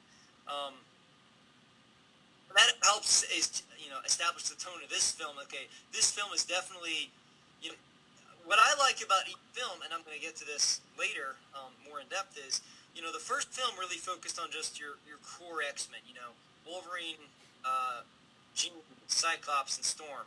Yes, there's Professor X, but those four are really the ones that are doing the grunt work. Then you get to X2, and you're raising the scale. You're saying, okay, yes, we've got these four players still, but now we've got more people involved. You've got the older kids that are, kind of upgrading. You see more of, you start to introduce Iceman more, and his relationship with Rogue. You start to get into more of Logan's past and that sort of thing. And I like how they kind of amped it up a little bit. They didn't overblow it. They just raised the scale. They said, okay, yes, we established what we needed to in the first movie, but we're going to raise the scale. It's going to get a little bit bigger because, the story is taking place on a larger scale this time. Yep. Plus, they also introduced, the tension between Pyro and Iceman, and his longing to be like, I'm more than this. Like, I should, eventually side with Magneto. Yes. So. And I don't know. I think the only thing for me is, like, really, you have to make the fire guy the hothead? Like, that's a little too obvious to me. Yeah. I will say, I mean, as I mean, obviously, like Logan, like the Wolverine is obviously like the attraction for pretty much all of these things, because he's like the one that everyone can gravitate towards. But for me, Yeah. for my money, the one I liked quite a bit in this one was Mystique. You know, Mystique's a hard one not to like, especially when she's blue and pretty much naked. Yeah, I mean, but beside that, the fact that she kicks major butt. I know. I'm just stating the obvious here. No, I would agree. Actually, I liked her more in this one, the next one, just because we got to see more of why she follows Magneto, and it really, oddly enough, it's almost like she's in love with him. It's almost like there is something between those two. Honestly, you know what it reminds me more of? It reminds me of kind of Joker and Harley, where you have, the female is in, at least it appears to me that Mystique is infatuated with Magneto. But he kind of like take it or leave it, It's like, okay, that's nice, but I just, I need you to help me, but I don't care if you're really in love with me or anything. I don't necessarily feel that way. But yeah, she definitely had a lot of good action scenes in it, and you need somebody capable of that. And the actress we got to play that, Rebecca Romaine Stamos, did a really great job with that in all three movies, I think. Mm-hmm. I did also like the little bit where they tagged up on the fact that Wolverine stabbed Mystique in the side on the first movie. Yeah. And so they brought that back in this movie, and they had her kind of mess with Wolverine a little bit. Mm-hmm. That was pretty funny. I like that. But I like how they used the X-Jet more in this one, where they actually had it flying through the airways, and they had it like evade missiles and stuff. Yeah. So it's just, it gave you more, and the color palette too, even though, and I say the color palette from the first one, it wasn't so much the costumes, it was the overall color palette. It was just a lot of dark, the sets they used for, like, Magneto's hideout, it seemed like, I don't know, okay with an underground cave, obviously, but it just was kind of bland, like there wasn't anything there. This time around, we got to see more of the Xavier Mansion. We got to see more of locations that were just more interesting to look at. The X-Jet in the sky during the daytime. Blue skies, this black jet, all this stuff happening. It was just, visually it was more interesting to look at. Yeah. For me. So, I thoroughly enjoyed this movie. I actually, this is the first, this is actually the first superhero movie I saw in the theater with a girl. Nice. So I was pretty happy about that. And I was surprised that she liked it just as much as me, so that was always a plus. When you can enjoy a movie with somebody you go see it with. Yeah. Actually, I also remember, it doesn't really have anything to do particularly with the movie itself, but it's just kind of funny tidbit. When I was supposed to go see this movie with my brother and my friend Hunter, I was supposed to get off work at 7 o'clock that night, and we were going to go see the movie at 8. But then my manager decided to tell me at 7 o'clock, oh, by the way, I scheduled you till 9. I was like, why'd you do that to me? Because I'm like, I gotta go. And she's like, but you're on the schedule till 9. I'm like, I had a few choice words, but, those things happen. Yeah. Too often, really. But once again, got me fired up for the next movie. So, is there anything you want to add? I liked the second one better than the first one. Just because... Any particular reason? Just because there's more stuff in it, and there was more stuff that I was like, oh yeah, they're introducing Weapon X stuff, and they're really tagging up on, the theme of this one dude hates him just because, and, yeah, because he's a jerk. Yeah, so there were just a lot of cool elements to it, and just a lot of cool visuals. And I think, one thing that films, it's... looking back, there weren't very many films that have done this, but there's a lot more films nowadays where the sequel is better than the original. I'm not saying there's more than the others, but there's more than there used to be. Because people are realizing, okay, you look at, and I know Bryan Singer actually did a parallel. He said when X2 was being made, I remember reading in magazines at the time, that this was going to be his Empire Strikes Back. He was really making it to be a better film, and he wanted it to be a better film, and it was. It's a better film overall, and not just because of the color palette, not because of this or that, but if you compare the two films, there's more in it that you can really gravitate towards. Yeah. You know, more action. There's those little bits that just weren't there in the first one, and it does make a better film. That being said, I think that's also comes with the territory. Your first film, there's a lot more uncertainty factor. You're not sure what to put in, what to take out. What are you really working with? But X2 definitely had that. They had a better feel for what tone they were going, how to approach it, and it was great. Third one, not so much. Well, I'm going to probably disagree with you on that. That's fine. I just, there are parts of the third that I like, but for the majority, it's like there's a lot of things that bother me about it, to be honest with you. Okay, well, we'll talk about that. Once again, going into the third movie, they continue that idea of, okay, we're going to amp the scale up. So the third movie starts off, and Magneto's pretty much kind of on the run. He's been branded a terrorist, which he was. It's not like there was any surprise on that one. He was branded as a terrorist. But we also are treated to kind of a back to the past scene in the very beginning, where we see where Jean Grey is first approached by a Magneto and Professor X. Oddly enough, at the same time, friends. Oddly enough, keep this in mind, Professor X is bald and walking. Yep. Played by Patrick Stewart. We'll come back to that later. Yeah. I will say the really cool thing is though that the fact of and this is doesn't matter if you like special effects or not. I do, but I thought it was really cool how they took Ian McKellen and Patrick Stewart and de-aged them. So if anyone ever tells you you're never getting any younger, that's not true. They can do it in film. They can make you younger. And then we also we're introduced to a very young. She's probably about 9 or 10 years old, I think. Something like that. I think pretty young. Introduced to about a 9 or 10-year-old Jean Grey, with finally a Stan Lee cameo in an X-Men film. That's also the only Stan Lee cameo in any X-Men film we'll ever see. I don't know why. You do remember he's in the very beginning. He's the guy that's holding the hose when this water starts going up. Oh yeah. That's the only Stan Lee cameo in an X-Men film. See, I think that's the problem with X-Men films. They need more Stan Lee cameos. Well, to also because we kind of left it. The reason why they're showing this, to give it some context, is the fact that at the second movie, we were thinking that Jean Grey is dead. Right. Yes. Because it ended with her kind of, she's holding the X-Jet up, and then she, kind of telekinetically pushes it away so that. She's kind of, holding back the flood so that they can get in the jet and leave. Right. She's letting go of control of her powers. And, I like the way that they did that, and, they do actually tease at the Phoenix at the very end by showing what appears to be a Phoenix-looking symbol in the water. At X3, we don't know what's going on, we're assuming that Jean's dead, and Cyclops goes back to wherever it was, the lake, to find her. I don't know why you do that, dude. I mean, keep going, but whatever. Well, because something summoned him there. He felt he felt drawn there. It's been a little while since I've seen that one, so I'm a little fuzzy on some of the details.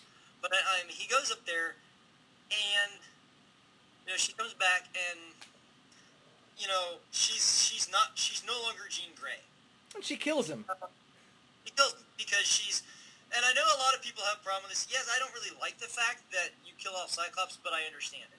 She's not in control of her powers. She's no longer Jean Grey. Well, a lot of that has to do with production at the time. What? A lot of this has to do with production at the time. Okay. There's actually a reason why this movie and another movie that we've trashed before. Oh! Well, see, honestly, I didn't actually think about it because it made sense within the context of the film for me. But it didn't. The guy that plays Cyclops also plays Lois Lane's boyfriend in Superman Returns. Yes, so the reason why they killed him off in this is because he left to be in Superman. And the reason why certain things happen in this movie, like why they're so escalated, is because they made it a point to say, let's do everything we can to beat Superman because we're pissed at it. Well, and we do need to put a little bit of context context here. Part of the reason they're pissed at Superman is because Bryan Singer left X-Men to go make Superman. Yeah, that's part of it, definitely. Not a smart move, Brian. No, not at all. Not a smart move, because we'll come back to that later.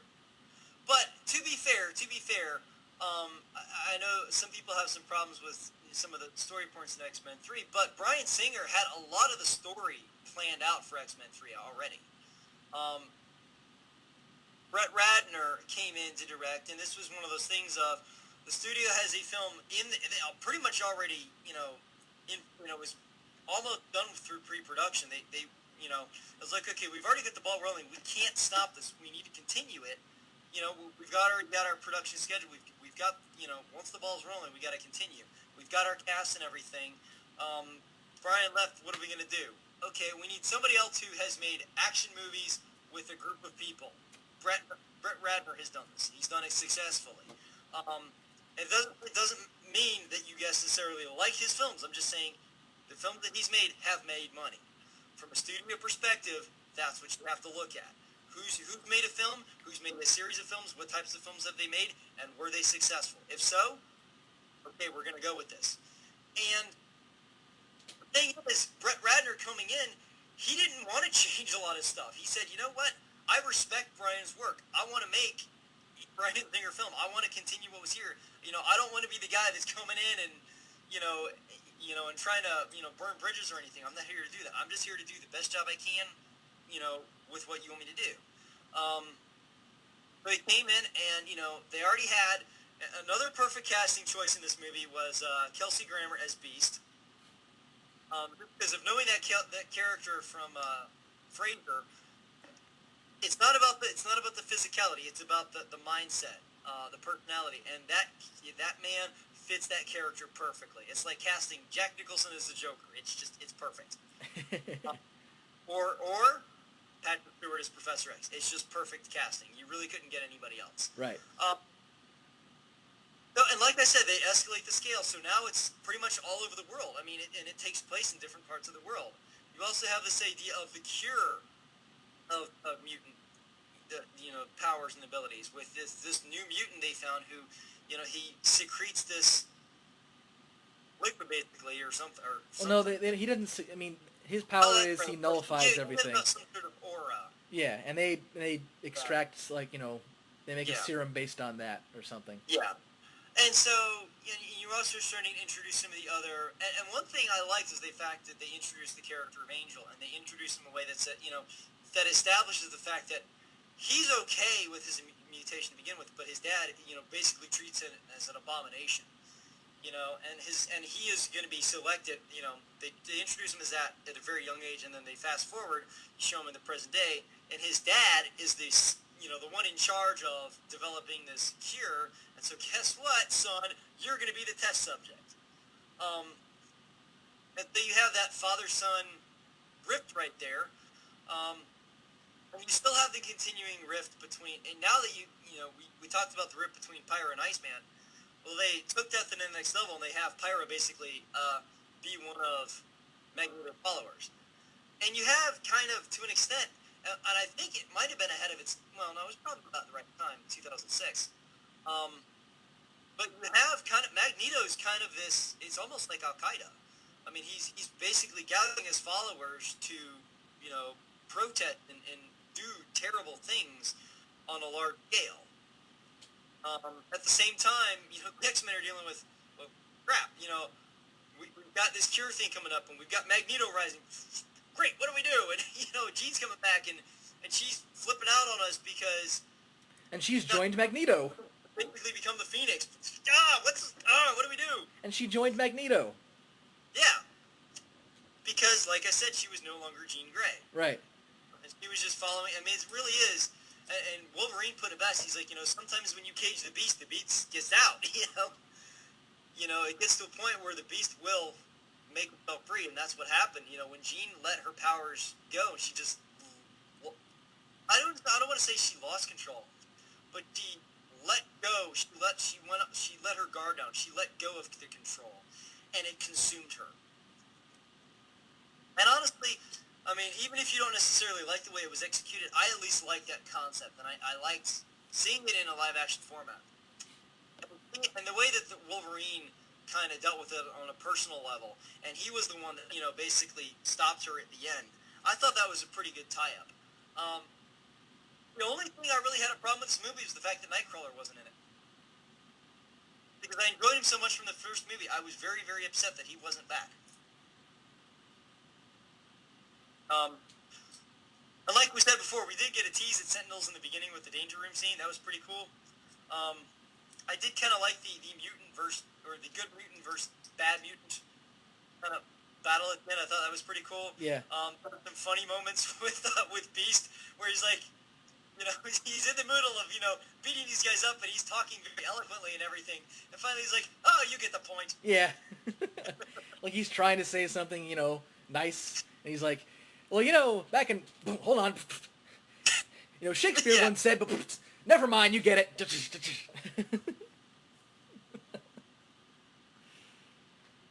I mean, there are cool moments in that movie. I mean... So, alright, let's just go ahead and get on with it. What were the things you didn't like? Well, I mean, obviously Nightcrawler not being in it, Cyclops being killed right off the bat. Yeah.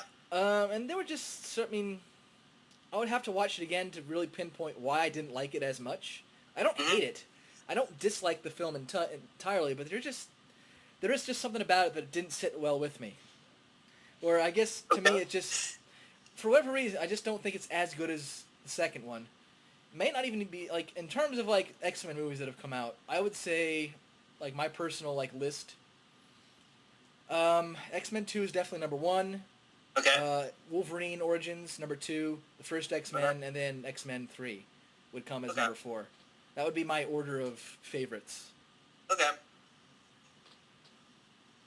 And for various reasons, I'm just, can you at least, other than Nightcrawler not being in it and Cyclops dying in the first act, is there at least one other thing you can think of as to what you don't like about it? I think for some of it there was pacing issues that I didn't feel like were great. Okay.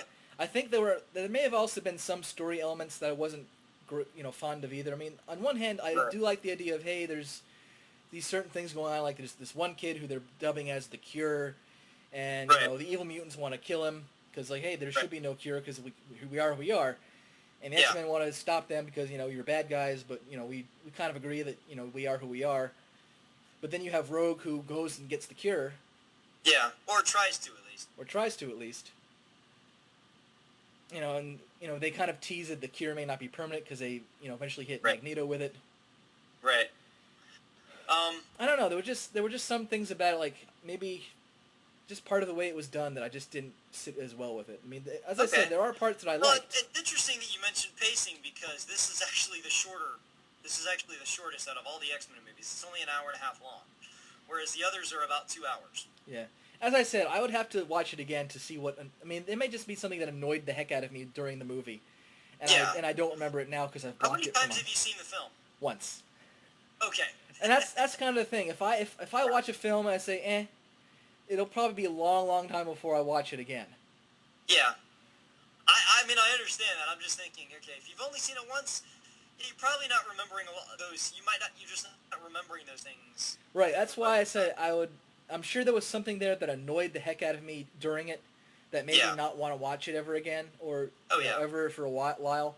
But as I said, there were moments that I thought were really cool. I mean, one visual moment that I thought was neat, just visually, was the fact that at the end when Jean's doing the whatever she is to kind of the almost the psionic blast. Yeah, like a blast, and Wolverine's slowly but surely walking his way towards her, and he's getting his skin's getting flailed, and you can see skeleton. Yeah, and you can see the metal coating, and then reforming as fast as she can do it. I thought that was pretty cool. Yeah. And I mean, jumping ahead, I know one of the reasons that kind of turned me off from X-Men Origin Wolverine, which I know we're going to talk about next, is the way certain characters were portrayed. And it's I know it's one has their movies are supposed to be different from the comic books. Yeah. And I'm fine with that. I mean, there were definitely points where Multiple Man in the third one, he's a good guy. Why is he a bad guy? Yeah. Juggernaut, well, that's not quite his power, and he's also related to Xavier. Why is he not this guy at all? Well, let's go ahead and talk about Juggernaut real quick. I from the show, I was at least familiar with the character of Juggernaut. Now, backtracking a tad, I forget if it was after X-Men 2 or X-Men 1, but they actually came out with another cartoon called X-Men Evolution, which I actually watched. I've seen a few episodes. Really you what? I've seen a few episodes. It wasn't bad. Yeah, it was. Well, it was probably one of the better shows of the time, at least. And they did. Now, granted, that was different because the kids did not go, like, the X-Men were not just at that high school.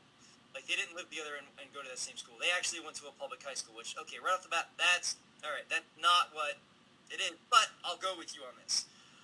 But they did at least tie into the fact that Juggernaut, his power was from this magic gem or something, and he was, like, Professor X's half-brother or something or other. One of the things I will say is that within the context of the film, I'm okay with them changing that. Because if you're presenting to me this concept that, okay, this exists in the future, in our world, where the only way these people are getting their powers is they're born with it, and you bring in a magic gem, you've lost them. I'm okay with that. I'm okay with them changing that. You're okay with bringing in a magic gem? No. I'm okay with them making him a mutant. Okay, I was perfectly fine with that.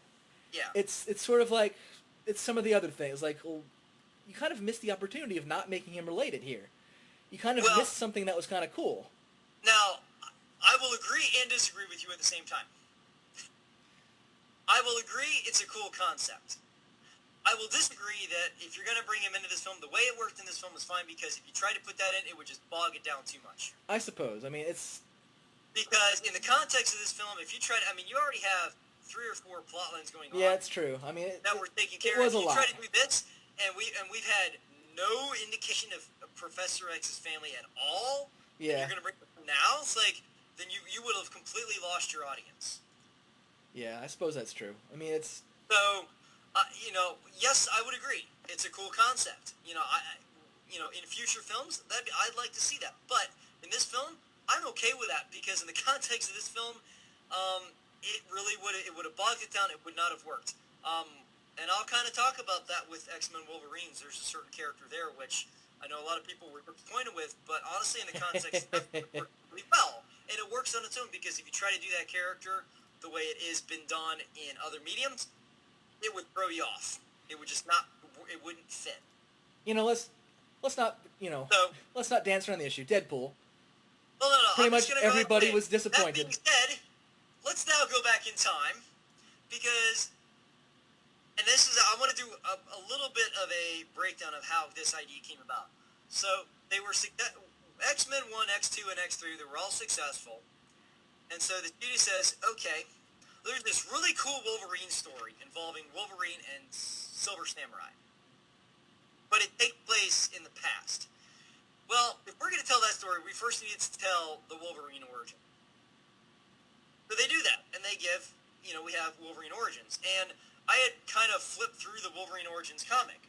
And so I had kind of a basic idea. I knew that it was going to take place, start off in the really late 1800s. That was about all I knew. And so I remember when we went to see the movie, it starts off in that time, and, he's a little, this, it's been a while since I've seen it. I need to go, I own the movie, I need to watch it again. But, one thing that they did a pretty good job with is, taking you through these different time periods, showing you that Wolverine is really old. Yeah.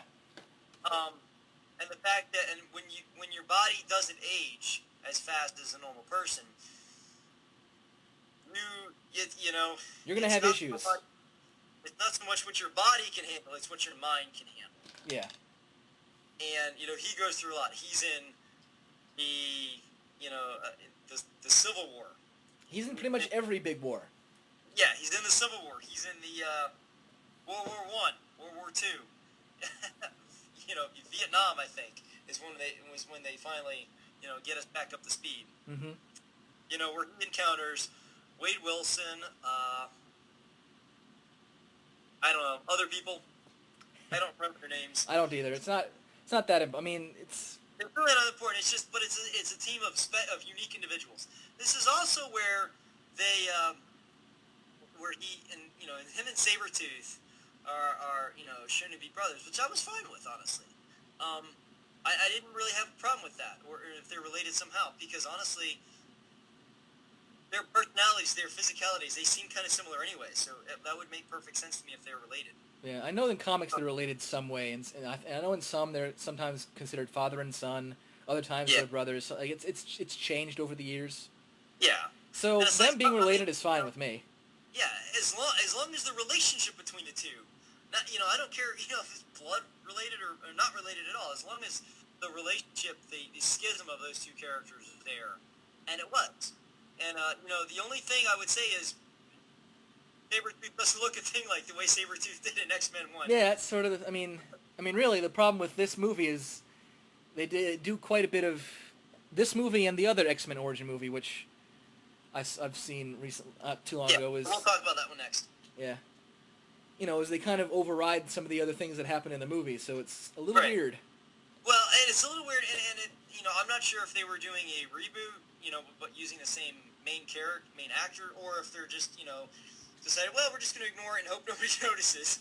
Well, that would be a dumb thing. Maybe they didn't catch it because maybe they haven't seen, I don't know. In this day and age, Yeah, I know. You should at least know that people are, in this day and age, you should at least know about the internet and know that people are going to pay attention to these things on the internet. Especially if they're supposed to, if it's called X-Men Origins and it's supposed to relate to the other movies. Right. It's and if things don't match up, you're like, well, that doesn't make any sense. Yeah. I mean, really, the best thing to say about this goes back from a character, a clear character look. I'm okay with him using a different actor. I thought Liev Schreiber did a great job as Sabretooth. He definitely, honestly, I liked it better than the other guy. But I liked the other guy's look a little better. It reminded me more of the comic book. And I'm not saying the costume, but just the overall appearance. Yeah. Long hair. I mean, honestly, why would Sabretooth not have long hair? Now, that's a good question. Now, honestly, yes, there are glaring differences, but do they have to be the same? Well, considering they take place in different time periods, not necessarily. I mean, I'll give them the benefit of the doubt. Realistically, Sabretooth, if you take Liev Schreiber, last time we see it, it's in like the 60s, late, or something like around there. You could easily do that and then have that feed into, 20 years later, and now we see Sabretooth again, and he's got, or 5 years later, doesn't even need to be that long. 5 years later, and now he's got, he's grown his hair out, and I mean, I'll accept that. So hopefully, if they do decide to, because we've seen X-Men Origins, we've seen X-Men First Class, both of them have been successful. Obviously, this is a franchise they're going to want to keep, so maybe if we see Sabretooth again, we'll see kind of that bridge between the two, so it's a little bit more accepting. We'll see. But going back to my original comment, oddly enough, here's where I am very different from a lot of other comic fans. I had never heard of Deadpool until this film.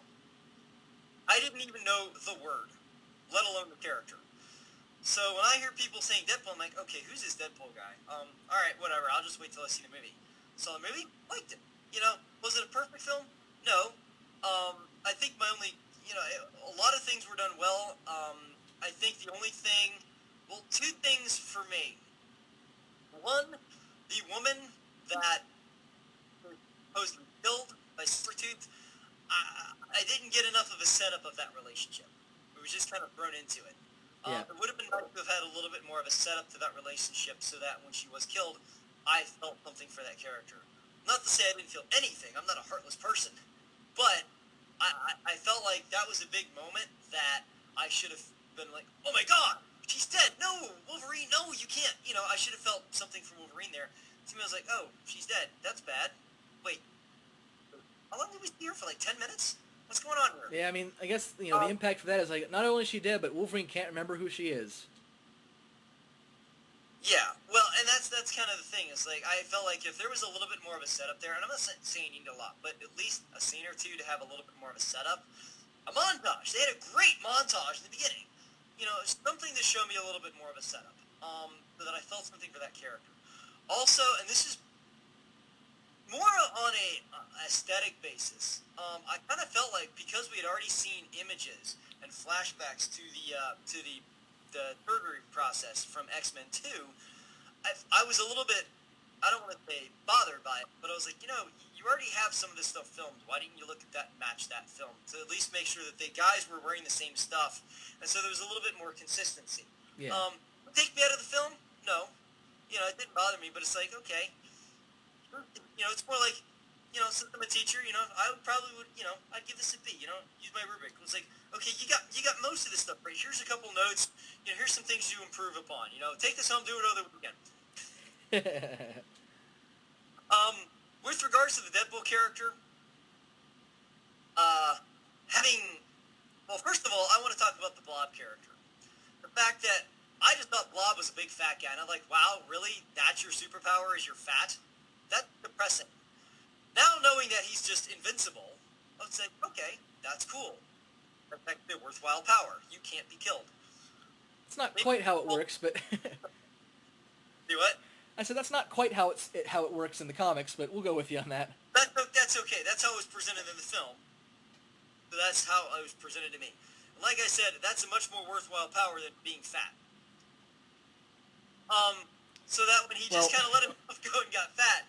To clarify, did you just call me a blob? They kind of made fun of it, but it worked within the context of the film, and I was okay with that. I thought, okay, they didn't overblow it. They didn't try to, force it into some, pigeonhole somewhere and make it work bad. They just kind of let it happen naturally. I thought they did a pretty good job with that. They got Gambit in. That was cool. Finally. Yeah. Only the but whatever. The guy who everyone was like, "Where is Gambit? Why is Gambit not in this?" By the way, side note, the guy who plays Gambit also plays John Carter in John Carter from Mars. Okay. Well, I thought he did an amazing job in that movie. But with regards to the Deadpool character, it worked in the context of the film. I was fine with it. You had Deadpool versus Wolverine and Sabretooth. I thought that was pretty cool. The only thing that I kind of I wouldn't think took me out of the film, but was kind of like, wait a minute, you shouldn't know that. Is when Stryker says, I made an adamantium bullet, and the guy's like, sure, that's not going to kill him. And Stryker's like, yes, but it'll erase his memory. I'm like, no. You shouldn't know how that's going to work.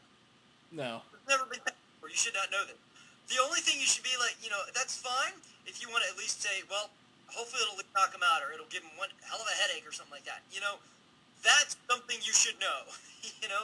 But to sit there and know ahead of time it's going to take away his memory, you shouldn't even know that. Character-wise, you shouldn't know that. Yeah. Plus, then it leaves no mystery to the audience. Yeah, I mean, the thing is, like, I think to me, it would have been a little harder to portray, but it would have been a lot better than this, was the fact that the reason why he couldn't remember it in the comics was it's like, not only does the healing factor work physically, but it works mentally, because, like, what better way to get over a traumatic experience than to forget it ever happened? Yes. And quite honestly, So, I mean, if he went through all that stuff where, like, the person I love is dead, like, I went through the most painful thing my entire life, and on all the people I know who liked are dead, and my brother has gone evil. Horrible things have happened. I am broken beyond belief, and then all of a sudden, who am I? I mean, that would have been a little cheesy, but, like, that would have been better than getting shot in the head and be like, it'll erase his memory. Well, you know what? I was fine with him getting shot in the head. Just don't tell me that it's going to happen. Yeah. Like, don't say. I mean, this is not. What was it called? This is not a sermon. I've heard it said before. A good preacher. He tells you what he's going to tell you. He tells you, and then he tells you what he told you. Okay, you don't do that in a movie. You show how things play out. You give me what's going to happen next. What's going to happen next? How's this going to? Okay, the adamantium bullet, and you should be thinking, okay, well that should be interesting. What happens when Wolverine gets hit with an adamantium bullet? And then you see it happen, and his memory's gone. You're like, oh, so that's how it happened. That's how it should have played out. And you know what? That's called the editing process, people. Just cut that line out. Yeah. That's probably my only real big gripe. Because as far as the Deadpool character, like I said, I had no idea who the character was. And having seen the Marvel versus the I'm a Marvel, I'm a DC, just some random guy videos, I will tell you, the Deadpool character is hilarious. I love the Deadpool character. I do not want to. Looking back on it, that characterization of Deadpool would have taken me out of this film. It would not have fit just the tone of Deadpool. He belongs in his own film by himself.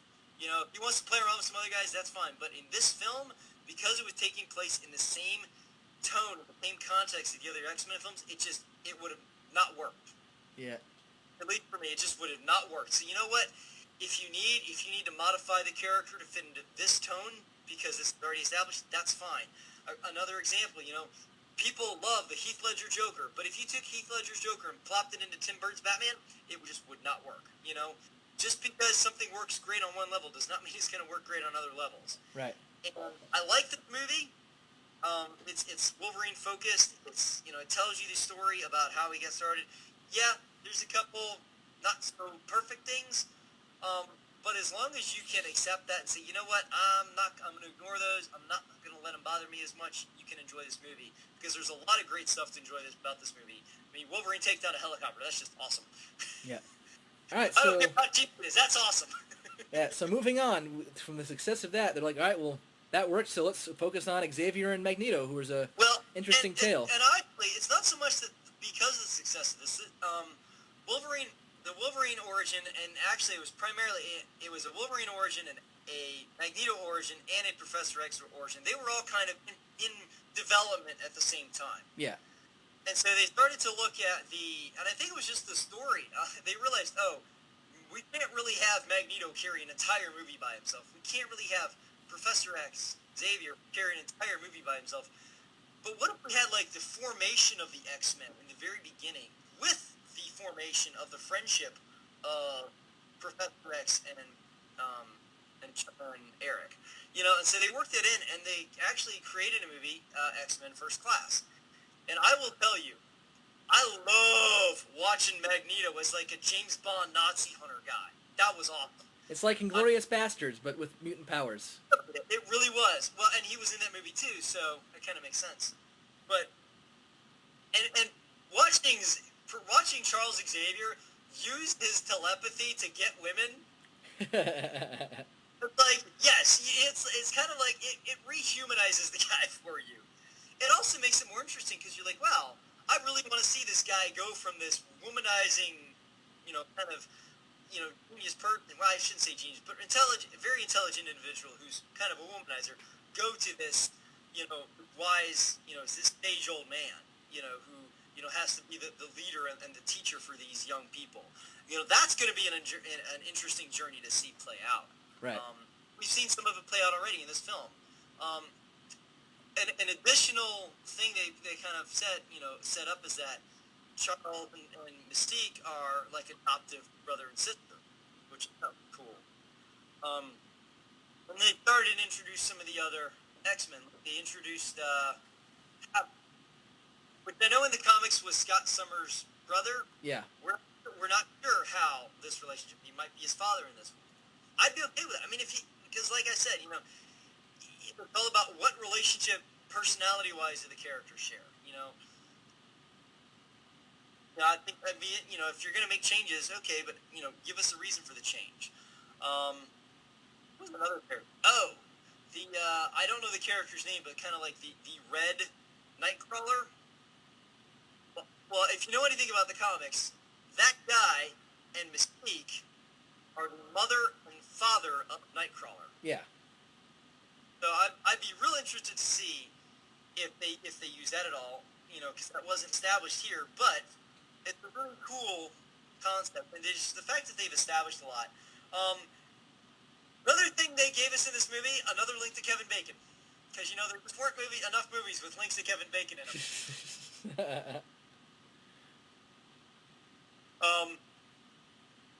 But I don't know. I like this movie. I know some people, you know, there's always going to be people that don't like a comic book movie because it's not taking stuff exactly from the comics. You know what? Like I said before, I don't want to see stuff taken exactly from the comics. Take the characters, take the personalities. If there's an overall story you want to use, that's fine. But, you know, don't regurgitate stuff here.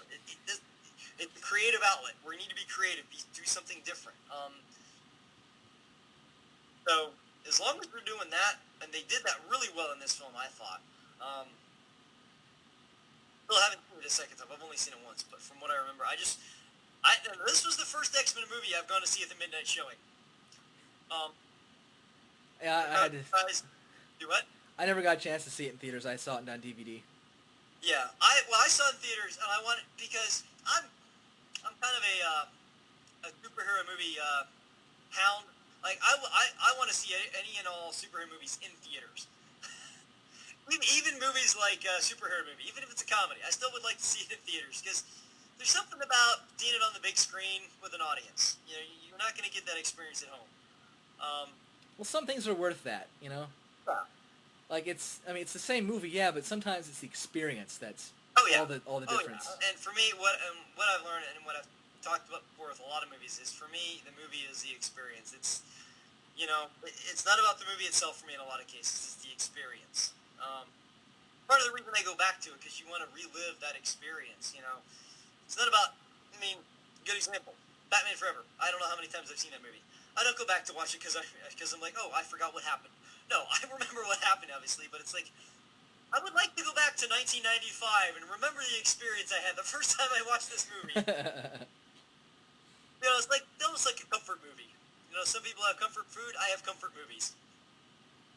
Is there anything else you'd like to add to X-Men First Class? Not really. I did enjoy it. I mean, it's one of those things where. Oh. What? Keep going. Keep going. It's one of those things where on one hand, I do have in the back of my head like some ideas of like, okay, certain characters came from here, so it's a little weird that they're doing this.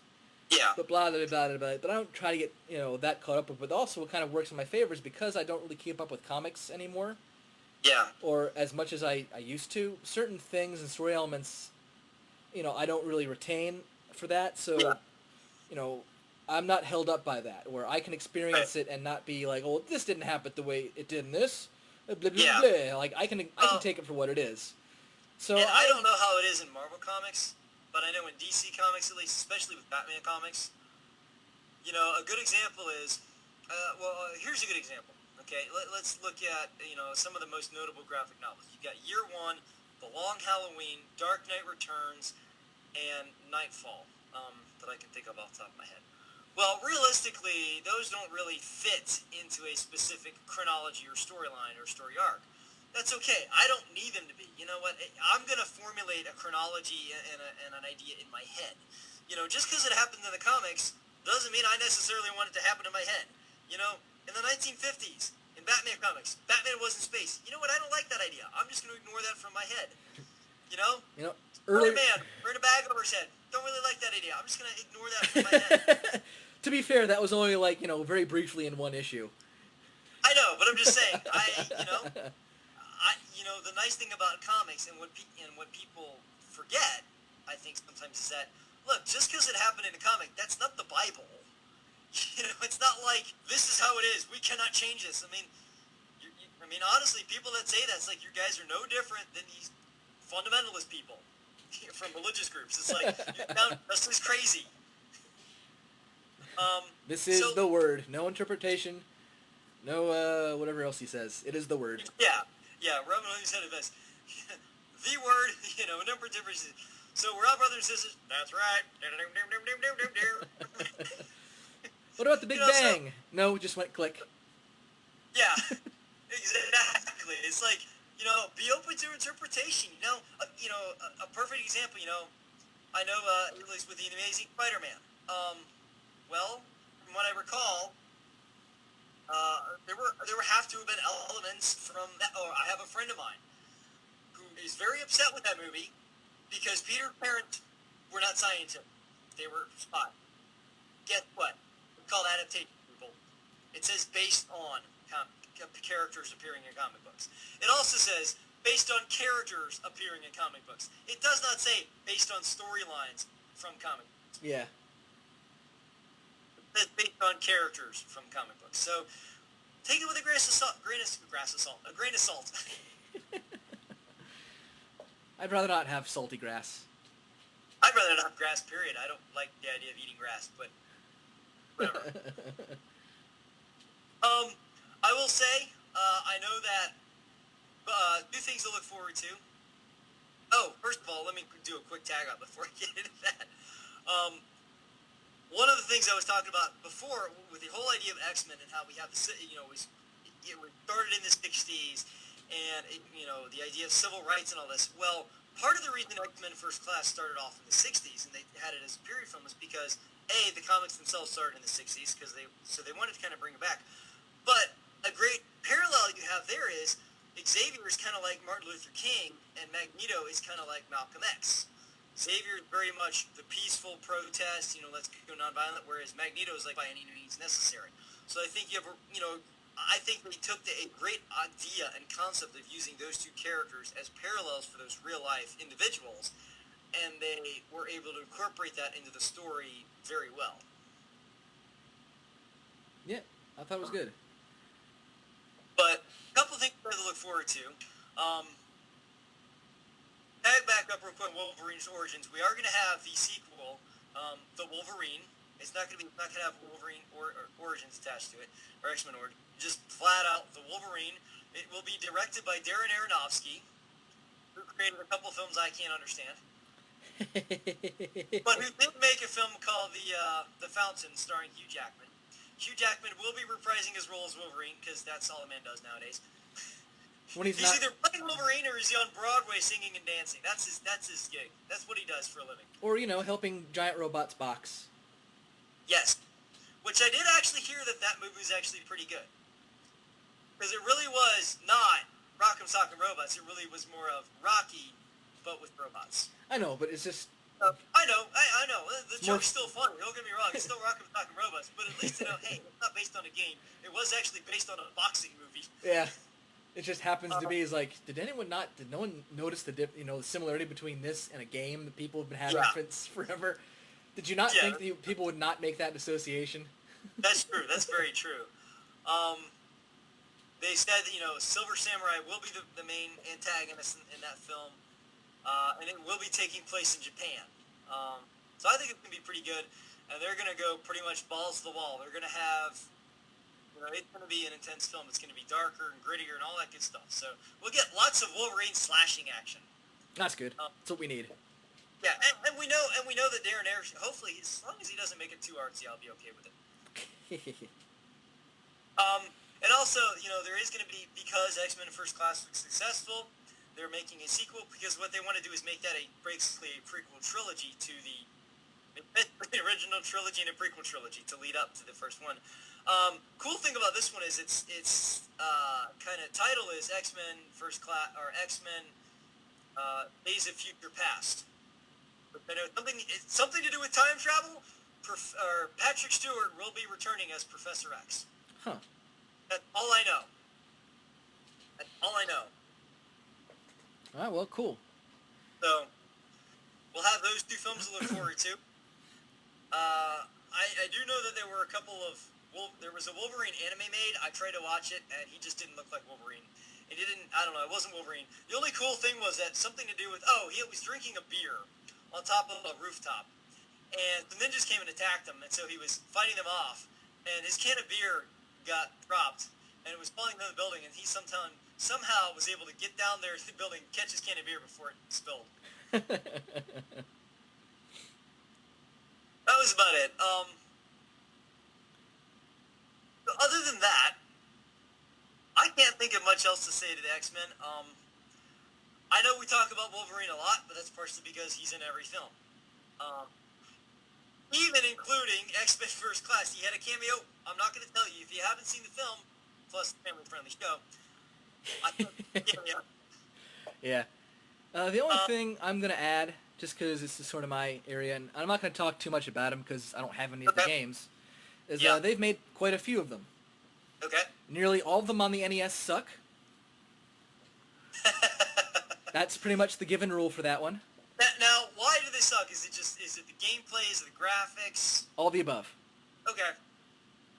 I wasn't sure if there's one specific thing or a multitude. No, I mean, you may have heard of this company. They're not around anymore, thank God. They were called LJN. and they were notorious for making really, really awful games.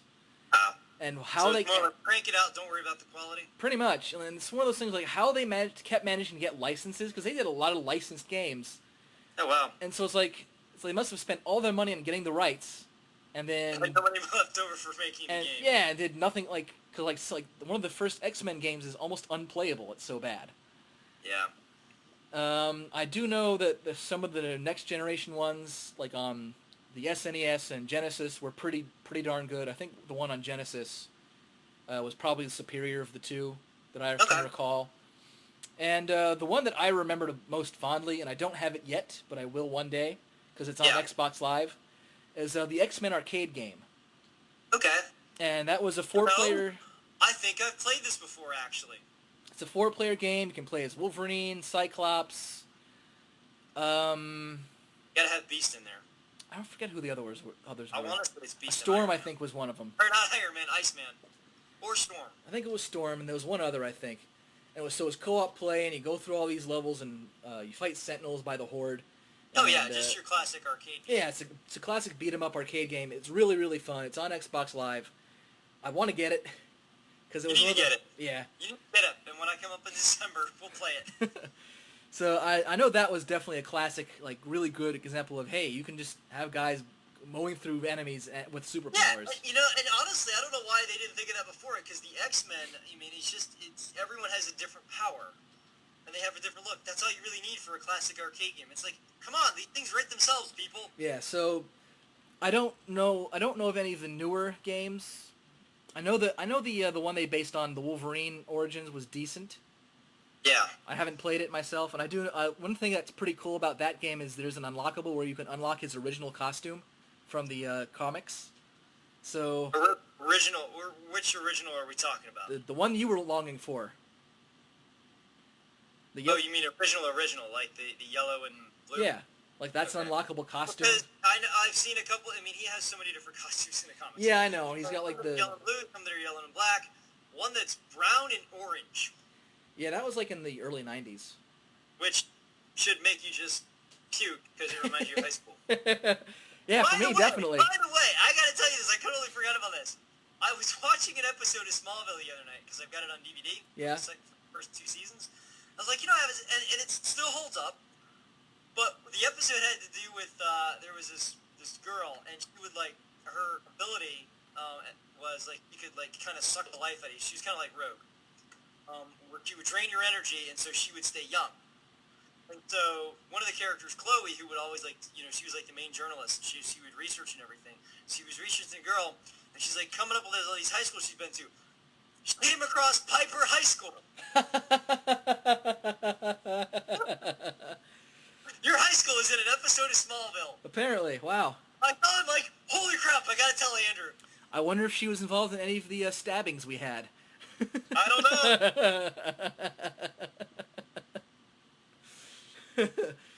know. Probably not, because she's fictional. But look, at the bright side, you can at least say you have a more direct link to Superman now. Yeah. A Superman villain from Smallville went to my high school, apparently. Yeah, there you go. How many people can say that? Everyone who went to Piper now. Well, yeah, how many people want to say that, or at least would be like, hey, that's kind of cool, even though it doesn't make sense. But yeah, other than that, I don't have too much more to add for X-Men. The only thing I do want to add, real quick, it's not much, it's only one set, but this past year, starting this year, or beginning this year, LEGO, because of their success with the Batman franchise, or license, they said, you know what, we can't just have one, we got to have them all. So they have their LEGO superheroes, they've got DC and Marvel. They have a LEGO set that it's a helicopter with Deadpool, Magneto, and Wolverine. That's pretty cool. So, I don't have it, oddly enough, just because I can't afford it. That and the fact that I don't have time for that right now. But, just the fact that I have, a Lego Wolverine exists, a Lego Deadpool exists, a Lego Magneto exists. Just the fact that it exists makes me happy. Yeah. And now you can have Wolverine, fighting, whoever want. You You could have Wolverine fighting Darth Vader in the same universe. And, you can have, like, that epic crossover you always wanted in your head. Like, Yes. It's Batman and Wolverine teamed up. To fight the random hospital worker. Yeah. or the 50 million stripy pirates that they give you. Or the 50 million stripy pirates.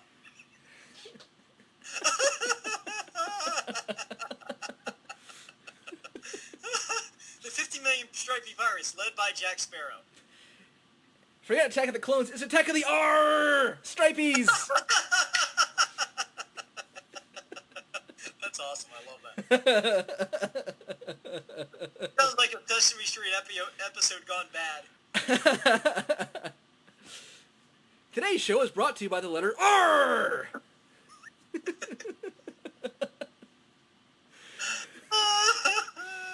That is great. Today's episode of the Freakacast was brought to you by the number 8. Why? Because that's my favorite number. And also by the letter X. Why? Because X-Men. X-Men. That was also the cool thing about that arcade game. The soundtrack was awesome. It doesn't matter what it is. If it's got an awesome soundtrack, you're going to enjoy it even more. Yeah. Oddly enough, real quick tag up. The one thing that's actually bothered me more than any is the fact that none of the X-Men films have had a I'm not even saying a similar theme or anything, just a similar composer come back. There's just absolutely no consistency. That kind of sums up some of the things they do for character-wise. Oh! And on that note. Yeah. But on that note, we're going to continue to enjoy X-Men. Okay, they've had some good ones, they've had some bad ones, but overall, we enjoy the characters, we enjoy what they bring to the table, and the fact that, it does offer some interesting social commentary in a fun way, oddly enough. Yep. So, on that note... May evolution guide you further into the future. I don't know. We'll go from there. We'll go from there. Freaks out! Freaks out! Freaks in! Freaks out! The content of the Freakacast is copyright to Andrew Felson and Matthew Puetz. All characters belong to their respective owners. A full list of music used will be provided on the website. This podcast is for entertainment purposes only. Copyright 2012.